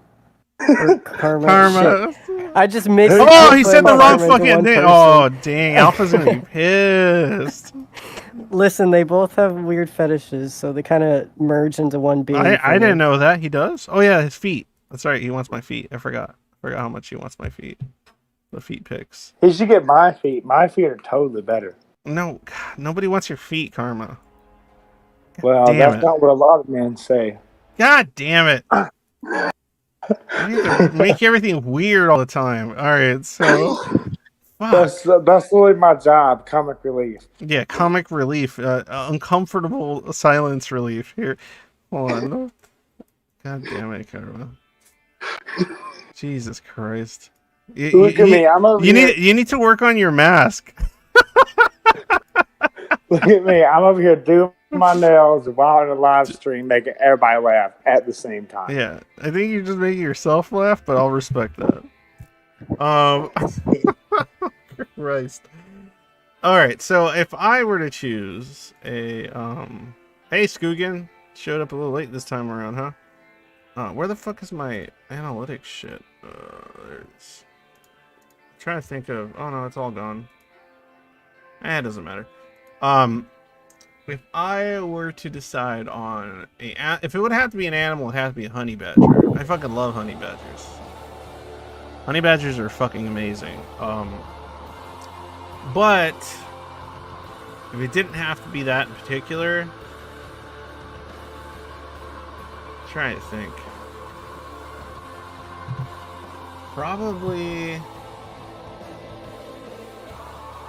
a mechanized version of an old man with a walker. I think I'd want, but I want like for like actual giant-sized tennis balls to be under the walker, and I want to be able to shoot acid out of all the gray spots on my skin. And then maybe like fire my teeth out like rockets, so they would get dislodged from my mechanical guns, and then rain down hell upon my opponents. I'm gonna have like a Death Music's Star. loud? laser Okay, from hold my on, mouth. shit. I think it's just because the song got loud. There we go. Alright, I lowered it. What do you think, E-Man? I'm firing loose teeth and an occasional discharge of oil-based diarrhea. Oil-based diarrhea. Yeah, out of my old man pant. But I wanted to I want my giant mechanized old man though to be wearing a diaper that fills up and then on occasion becomes so heavy under its own weight that it crushes its foes below it.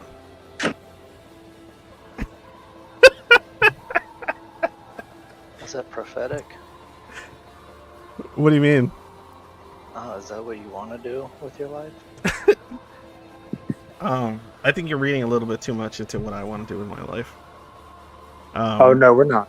No, We're just but psychoanalyzing. that would be fun, dude. I have daydreams sometimes about what it's gonna be like if I get to be like a 75-year-old, 80-year-old man, and I get to pretend to just be super dementia ridden. If in fact I'm not actually already, and I'm definitely gonna master Roshi the shit out of everything. I'm just gonna walk around just slapping people's butts and pretending I don't know what's going on. And just doing really socially inappropriate things. Do you think a lot of old people do that on purpose? Like once they don't have anything to do, like you know their wife's dead, their kids are grown up. Do you think they go around just acting socially inappropriate, pretending that they're demented? Yes. Would you do that, E-Man? On purpose? Yeah. Like you just wouldn't care anymore and just start doing absurd shit. Probably, yeah. Because you could get away with it at that point. Nobody can really do much about it. I think I would enjoy doing that personally. Like, what are they, like? You're 80 years old. What are they gonna do? Sue you? You only got a couple of years left in you. That's true. There's really not much they can do. I'm trying to find where the fuck my live stream shit went. Hold on. To be honest, Angst, I'm not even trying to live that long. Like if I make it to 60, I'm happy. If you make it to 60? Yeah, if I make it to 50 or 60, I'm happy. Well, by then your shit's gonna be all loosey goosey, so probably can't be put to much use anyway, unless you do your Kegels for long enough. Oh, I'm gonna do Kegels. Don't worry. Oh, that's good. That's a healthy thing usually to do. What the fuck am I doing? Let me get back to the. God damn, fucking, my brain's not working. Okay, My Octopus Teacher by Ooga Booga 288. Ooga Booga. Since I relate a great deal to a lot of you and thoroughly enjoyed this film, I thought I'd make a recommendation. My Octopus Teacher is a documentary made in 2020 by Craig Foster in which he details his friendship with an octopus. It was really quite good, and it made me more hopeful for the future of both myself and those around me. Give it a watch if you like. What? Have you guys watched this? No. It's a documentary about a guy's best friendship with an octopus. I watched a documentary about a guy that was in love with his car. God, that sounds awful. I know, it was terrible. See here. Oh, here's a nice little white pill post. Let's see. We probably have a heavy handicap to succeed, but our strength is our infinite dedication. I believe they were the type of people who can produce incredible creations in any field. We just need to create our own personal universe, settle in long enough, and fantastic things can happen. Okay, that's an interesting concept. I'm not sure about that. I have a lot of discipline in the sense that I can force myself to do things repeatedly, even if they're hard or boring. Exercise, cooking all meals so I can eat healthy, and save money, studying for exams when I was in college. It was all relatively effortless. However, I have no ambition drive, so I'm only ever interested in maintaining what I have or making it more efficient and secure. I imagine people who produce incredible creations to have a passion for things that lead to something, which I don't. I might have a curiosity in learning things, but in my case, this has only led to consuming vast amounts of information. There is no product there. Okay, there you go. There's an interesting idea. Worth mentioning. How many of you absorb great amounts of information and do absolutely fuck all with it? Me, all the time. I'm trying to get 5 PhDs. You know. Jesus Christ. I literally, to Please me, don't do that. Don't get 5 PhDs. Don't even get one. They're fucking worthless. But and that's just my opinion. I want to hear about tell me about something that you guys know a lot about, but can do fuck all with that information. I know everything about computers, but I can't do fuck all with it because I don't have a degree. About what? With computers, there is not a computer that I cannot fix. And since I was 5 years old, I have not met up with a computer that I cannot fix. There's a challenge, boys. Start sending all your computers to Karma's house. Yeah, I mean, cool. I'll work on your computers for money. Send them in. I'll even give you my address. Yeah. Everybody wants Karma's address. I want to get to college just for the sake of having something to get me out of my home. Names are whack. I'm not really able to keep info for long. How about Nemomo? Is there anything you know a lot about, but it's pointless that you do?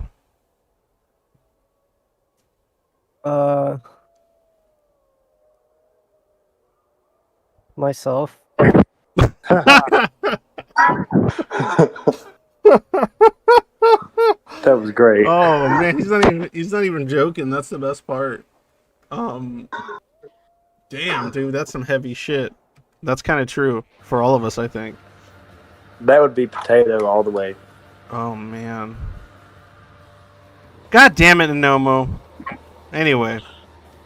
Okay, so Nemomo wanted to just feed a little bit into our existential problems. Thank you, Nemomo, for that.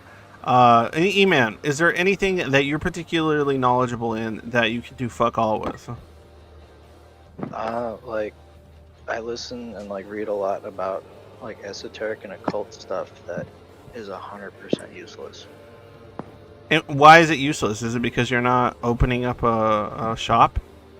Or yeah, it's I'm not going to join any of these groups. I'm not going to teach anybody how to do anything. It's just I read it because I want to read about it. And why won't you? Why won't you open up? Why won't you join a group or do any of that? Is it just for the normal Zoid reasons? Yeah, I don't want to be involved with these people. Interesting. But why not say contribute more to the kind of theology occult section in the server? Since you're so stuff in there. You do, huh? You do. Never mind. Yeah. And then but would you ever teach people on the internet? I really don't know what I would teach them that they can't just go find out for themselves. That's true. That's how I feel a lot about a lot of education. That's why when people try to, feel really proud and, show off their PhDs and all that kind of stuff, Like in my mind, all I picture is all you did was go to a room and read books and talk to people about the books you read. That's all you literally did. And But it's then, official, so it makes the difference. no, that's what I hate. Like that's what I hate about degrees is all, especially if you're talking like it feels like most school is that because they're not really teaching you experience a lot of the times or work experience. I think if they were teaching more work experience, there would actually be more valid reason to have things like, you know, years and years of college and stuff. But a lot of the time it feels as if all you're doing is paying money to go to a room, have somebody tell you about things that you should read, you read those things, and then you discuss those things that you read with them, and now you are this or that, and you have a master's and a PhD. Yeah, it's stupid, but I mean, it just feels absolutely silly to me. Like everything I did to get my own master's, I could have fucking done at home. what do you have a master's in? History. And Oh. I could have just done that shit at home. Like Yeah, you could just read a couple books. I mean, history more than a doesn't couple, change. but yeah. Well, actually, that's a whole. Let's not get into historical theory, but but yeah, I feel as though that's often what tends to happen when you go to a university or college or something. Is it's kind of like what we already do for fun, which is I guess just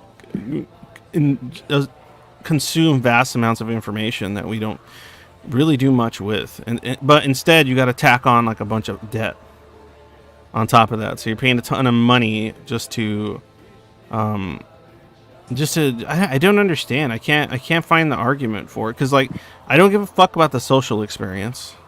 I don't give a fuck about the like I don't learn more because one guy read more books than me. And so now because he read more books about the subject than me, he can teach me about some of the stuff he read in those books and then tell me to read those same books that he read and then tell me to write about what I, you know, surmise pertaining to the books that he read that he has read more of. And then somehow that makes me now qualified to do the job of telling people about the books that I read and making them read those books. Like I feel like that's all you're learning to do when you when you become a professor. Maybe I'm minimizing it too much, but oh, Magenta, hey, what's up? Hey, how's it going? I've just jumped in. Like, I can relate to this a lot because I had a similar dilemma. I'm very interested in philosophy. I wanted to go and study philosophy at university, but I don't have the requisite qualifications to actually go to university. So I would have to go and do a what's it called? An access course, which is like basically like going to senior high or sixth form college in the UK. Yeah. In order to, yeah. So it's just like, do I really want to invest all that time and money to basically be told buy these books, read these books, and for a lecturer to talk at a room of 30 people? I mean, yeah, there's a community and I can ask questions, but that also exists outside of uni. I think a lot of people go because, especially for the things in the humanities, people go to university because it's seen as prestigious. There's a certain element, there's an element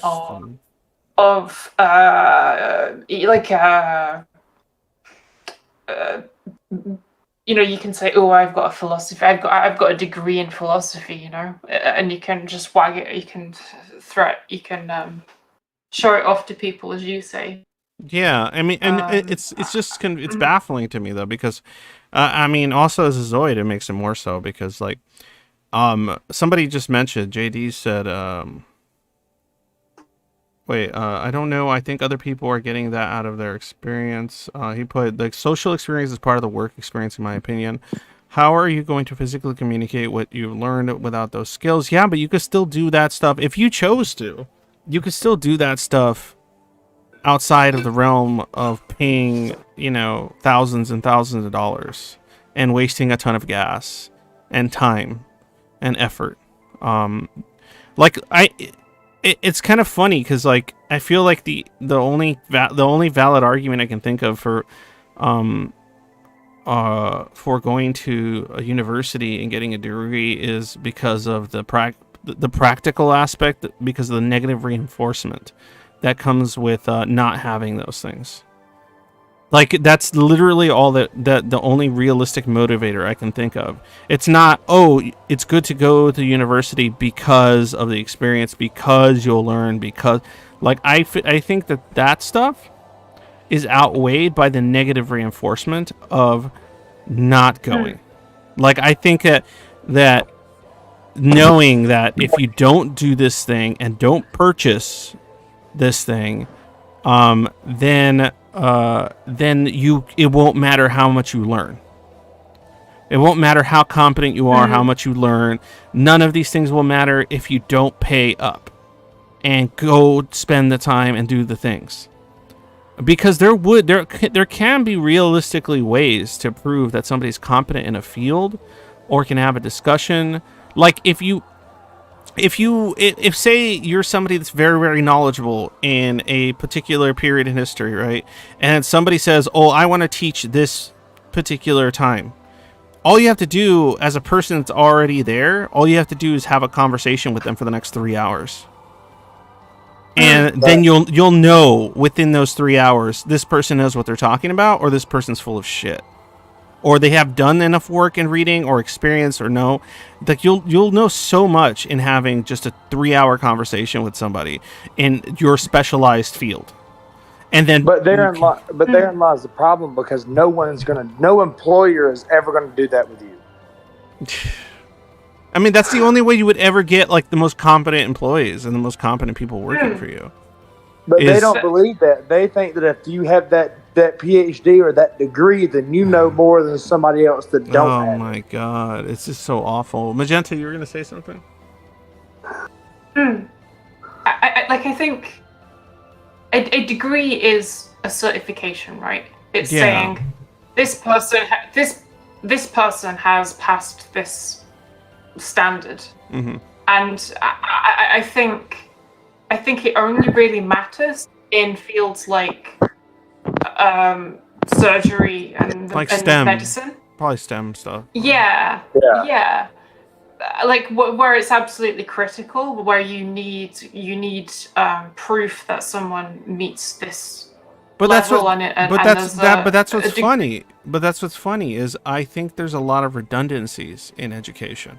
So okay, assuming even with that fact that you just mentioned, I don't think it's necessary to have a lot of these prerequisite courses and wasting 4 years getting an undergrad, getting a bachelor's in God knows what.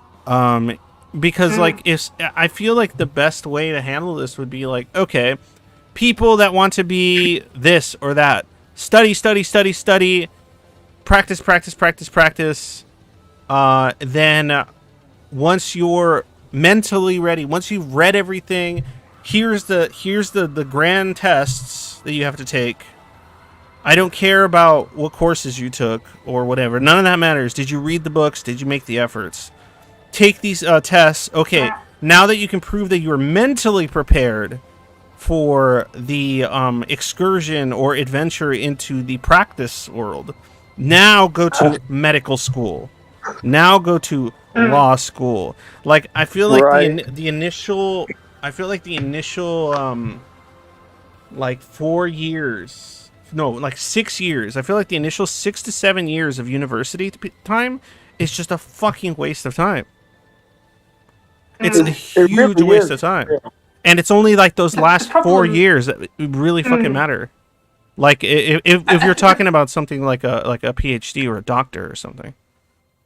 I think the problem is universities wouldn't make any money if. No, yeah, of course, that's the problem. Have to study, so that's what I mean. I get the fucking corporate reasons for it. I get the money making reasons for it, but I'm talking realistically. None of this shit is necessary. Like nobody gives a fuck about how good the grades of your surgeon was.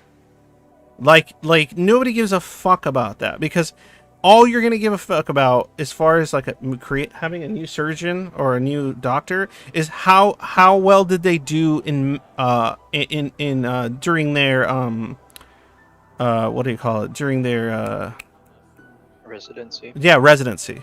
How active were they? How effective were their methods? How effective was how quick of a learner were they? How did they handle under pressure and respond? And like all that shit is that's the only shit that's really gonna matter. That's the only shit that's gonna matter more than anything else.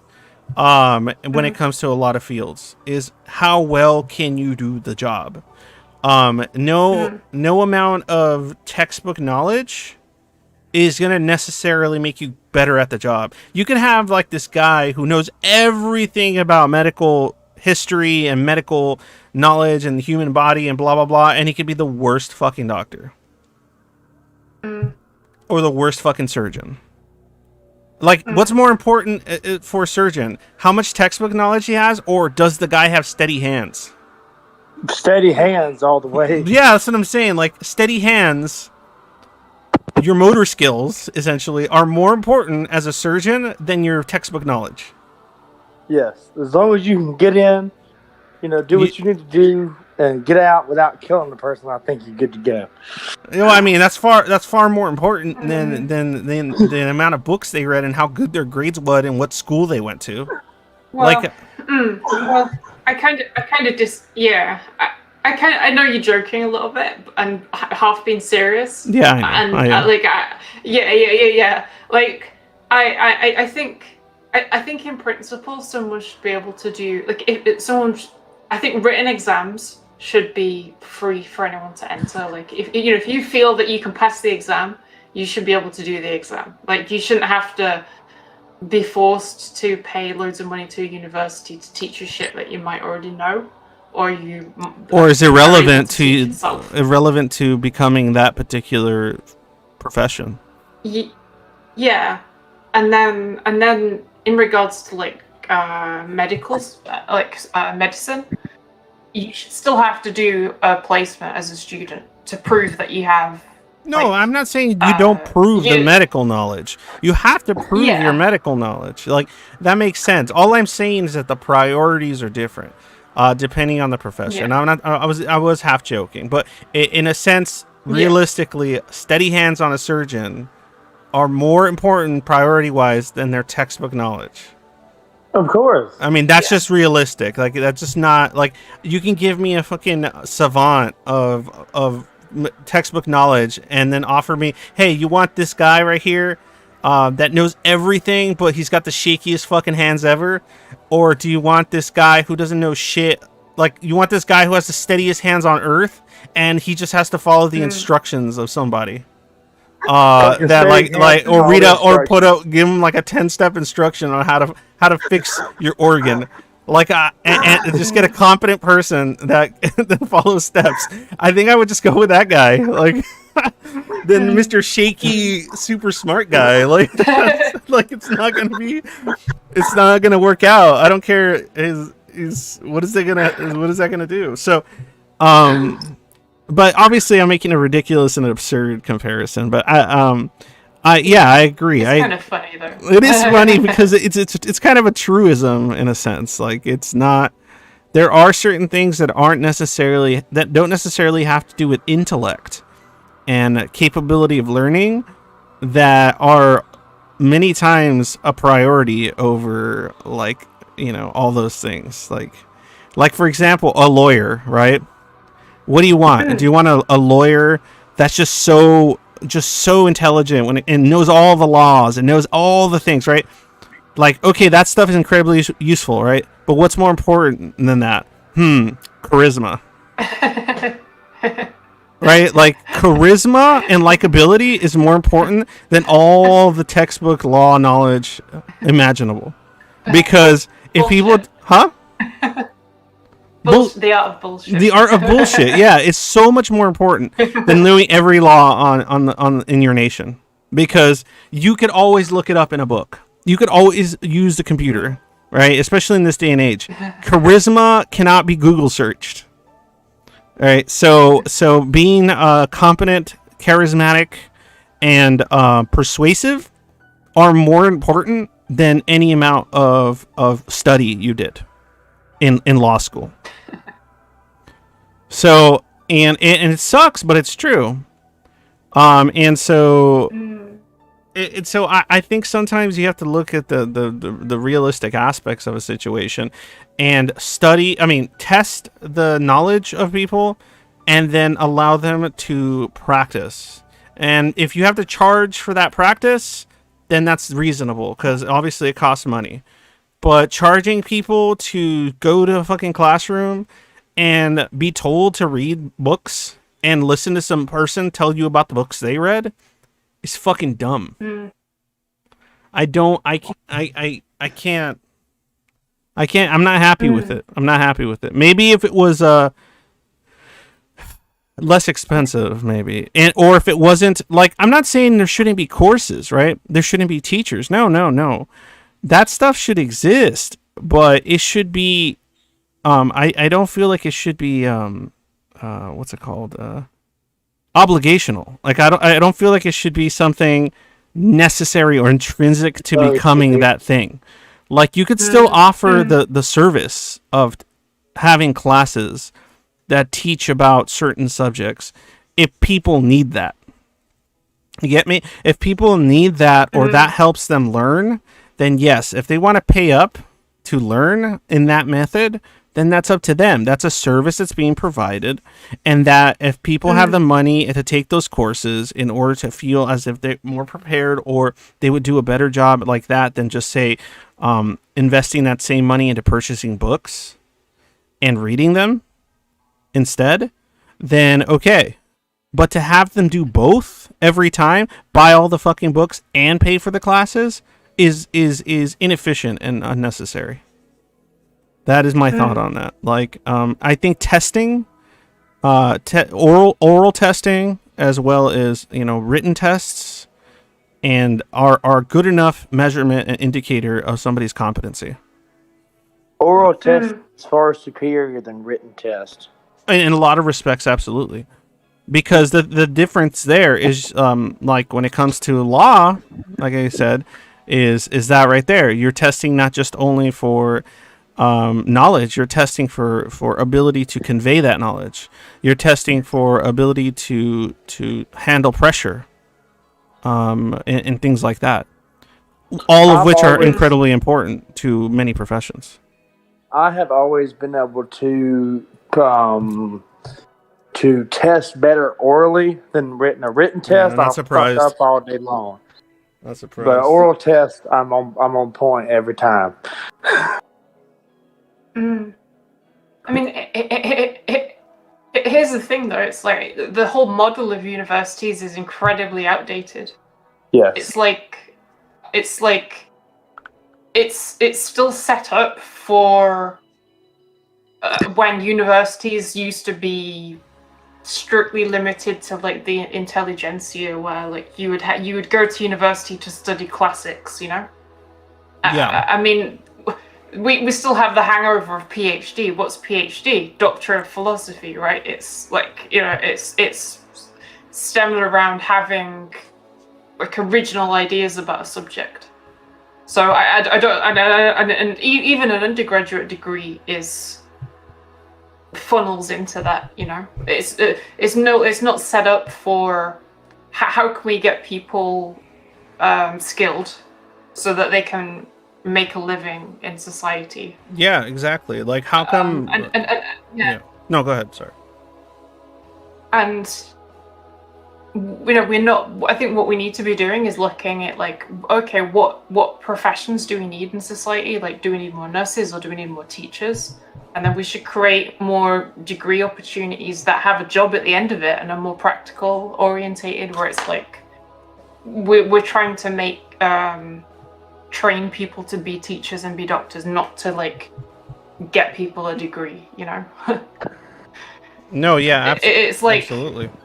It's like with computer science. A lot of computer science graduates, they're gonna be on low salary because they've got no experience in a workplace environment.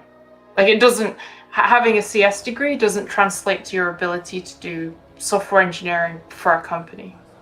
Like, a lot of it's about communication, getting people on board, the written skills, the practical aspects of software dev, and yeah, it's training people to be very good encyclopedias and be great at doing It's just memorization quizzes half and the time. things. It's just Yeah, memorization yeah. half the time. You could do that shit at home. You can memorize shit at home. You can read at home. Or if you really need a space, a library. Like, if you want a space away from your home, go to a library. You don't have to go to a classroom to learn. Game Ben, I had writer's block and I dropped out of high school because of it. I was an above average student, but couldn't write essays at all.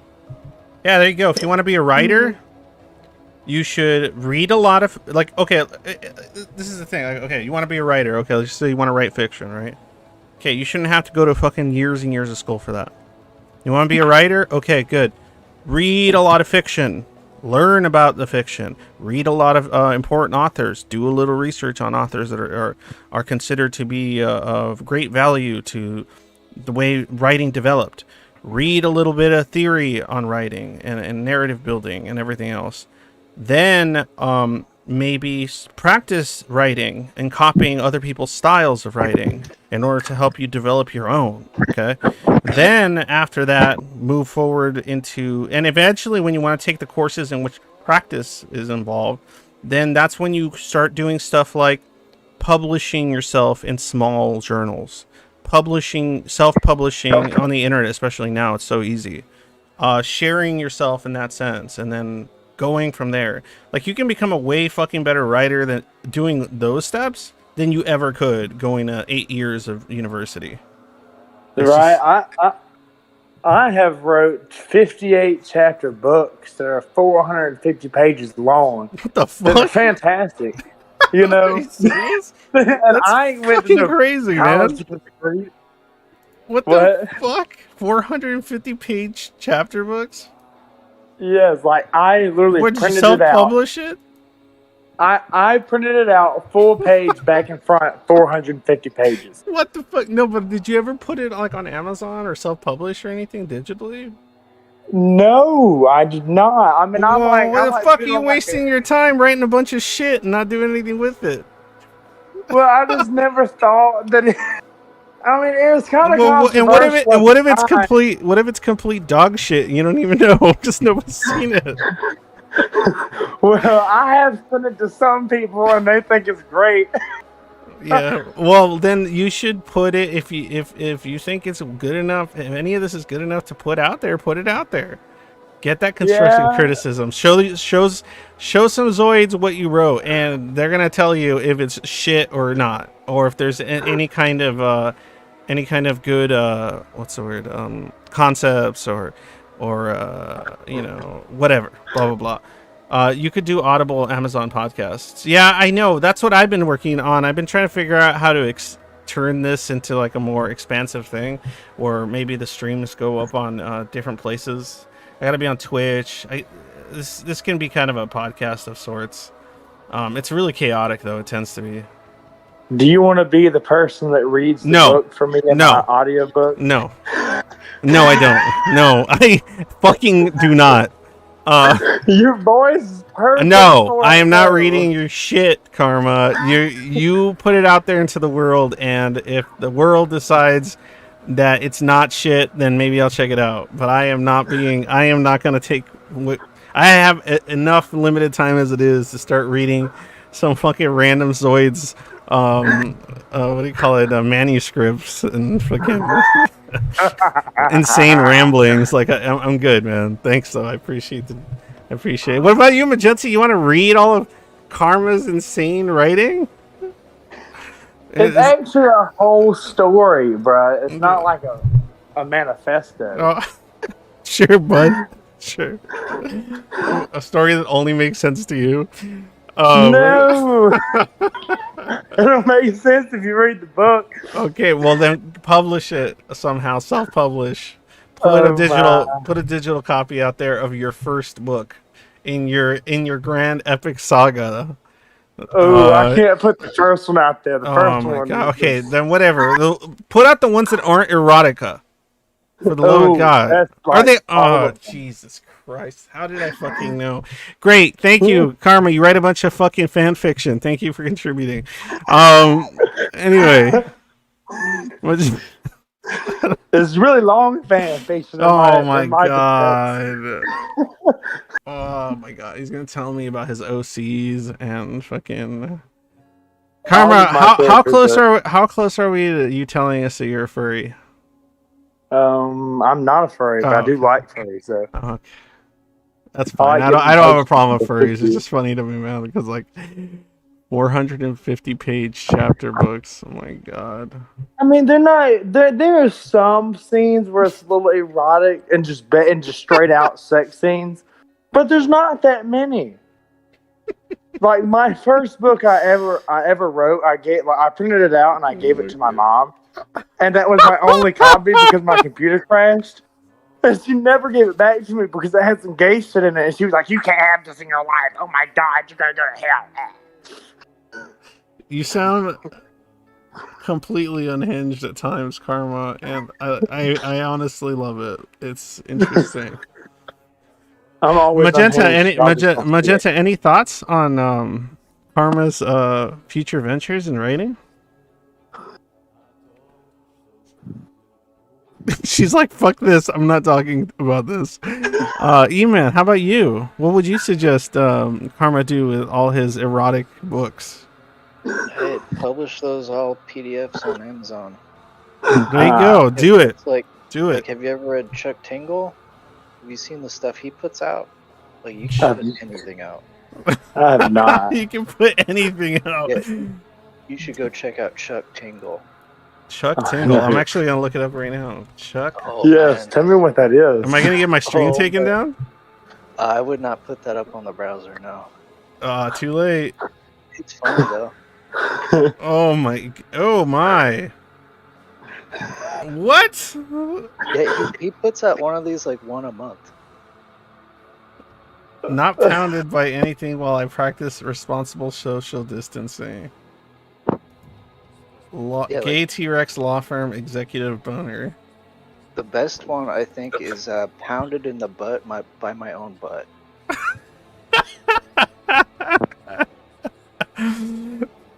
A space raptor butt invasion. Yeah, here we go. Pounded in the butt by fanfiction hosting website archive of our own Hugo Award nomination. Yeah. I know archive of our own. Oh my god, this looks like the shit that Karma would write. I got some shit up in archives. It's like this guy publishes on Amazon. You can get your stuff published easy. Let me see here.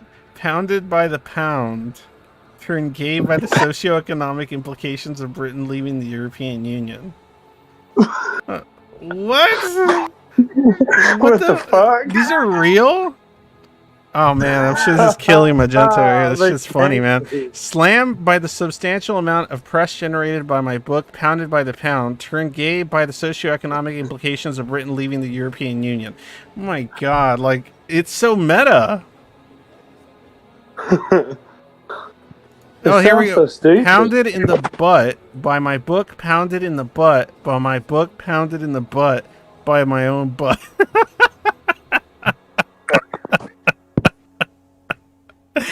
What the fuck is this shit? Somebody reads it, obviously, because he's selling it. These are real books? A butt in the mist, stirred to the core by my bodice by the Duchess Triceratops of Helena. He's won Hugo Awards?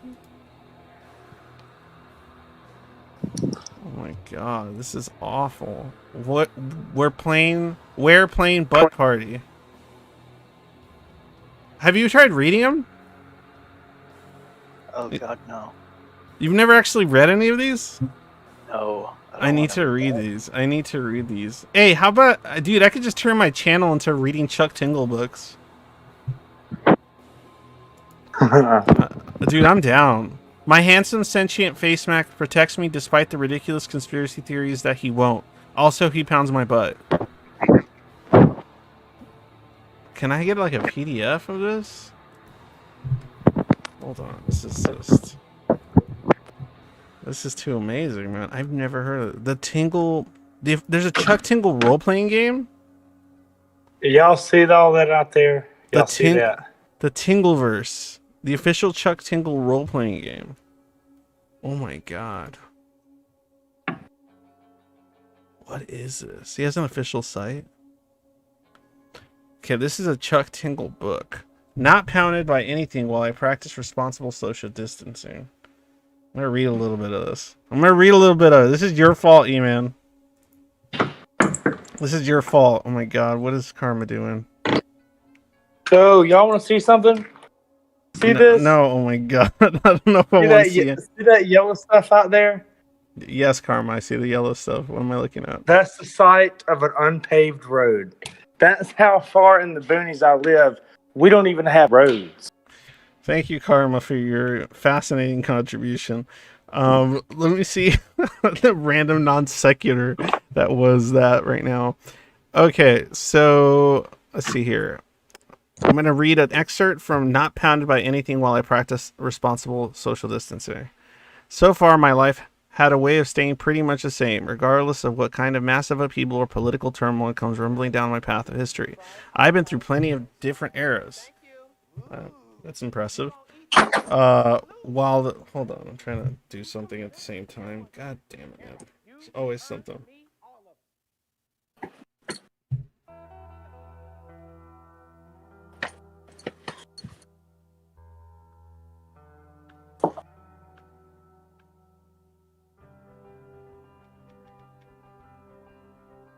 Always something. I gotta end this stream, guys. I'm getting like, again, I gotta get called off this thing.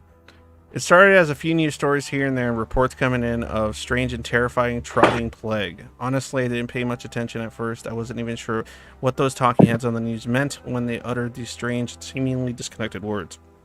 Trotting is a form of movement, similar to dancing, that gets folks from place to place with their head held high, similar to the confident strut of a pony. How could anything resembling this wonderful maneuver be considered a plague? The news stories didn't stop. However, I eventually saw a video of someone suffering from the bizarre disorder with my own eyes.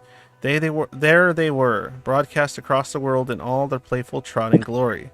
This short clip depicted a man on the street, his knees kicking high, and his hands held out in perfect trotting position. His moving in wide circles, randomly swooping out the loop, sometimes always returning to the chosen path. "What are you doing?" the person behind the camera calls out to the man, a deep confusion and concern in their voice. "Trotting," the man calls back. "I can't stop trotting." "Are you tired?" the voice behind the camera continues. "Pretty tired," the man offers. "Just feels good to trot." Soon enough, more and more videos of the strange disorder started to pour in, and while this disease has caused no injuries or fatalities, and the trots only last an hour or so, it appears to be quite contagious. On the surface, it seems vaguely harmless, but nobody is interested in finding out what happens to these playful trotters in the long term. To be honest, this whole thing has hit me pretty hard. If there's one thing I love to do, it's trot around cutely. And the way this illness has transformed and distorted an activity that I love this much has been personally devastating. What the fuck am I reading? I want my trots to be on my own terms, not because some bizarre disease compels me to do it. Like I said, life has changed. Did you get enough food to last you if the government quarantines everyone? My friend Gromo? Really? That's the name? Gromo? My friend Gromo asks as we sit in the middle of a near empty cafe. I nod. Then I take a long sip from my glass of cold chocolate milk. "Yeah, I'm all stocked up," I reply. "Got in early. There are almost nothing in the stores now." Gromo's eyes light up in shock as I say this. "Really?" he questions. "You move fast. How did you know all this was going to go down? I shrugged, paid attention to the news, and took things seriously, I guess. God, this writing is terrible. I explained, I just wanted to be prepared because I figured I should socially distance anyway. Socially distance, Gromo continues. What the hell do you mean? You're going to stay inside even if the government doesn't tell you to? I nod. Seems like a safe thing to do. My job is allowing us to work remotely, and it's best way to keep myself from risking exposure. I can still go out if I want to, like this coffee shop, but I don't want to be around large groups of people for a while. Even this coffee meeting might be too much. We'll see. I'm not perfect. I don't understand what the fuck's going on. What am I reading? Have you seen anything about like why this guy writes what he does? From what I've heard, he just does this on his own, and then people kind of found he was publishing, like self-published, and then it just got kind of found out that he does this crazy stuff, and so now he's feeding into it. So what it sounds like is his best works are behind him. Get it? Ha ha ha ha. Anyway, but no, it sounds like for real though. His best works are behind him probably, if that's the case. I would want to read some of his early work because that was probably before he started feeding into it. You get me? So if I would say the earliest books are probably best.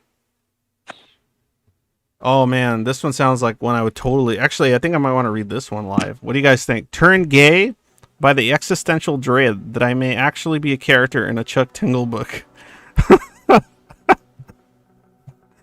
What do you guys think of that one? Should I read that one? Yes. Turn gay by the existential dread that I might actually be a character in a Chuck Tingle book. Oh shit. Are we characters in a Chuck Tingle book? E-Man, are you a character in a Chuck Tingle book this entire time? Really hope not. Why, man? Because I don't want to get pounded in the butt by weird stuff. My butt is comforted by the realization that I'm okay and everything will be alright.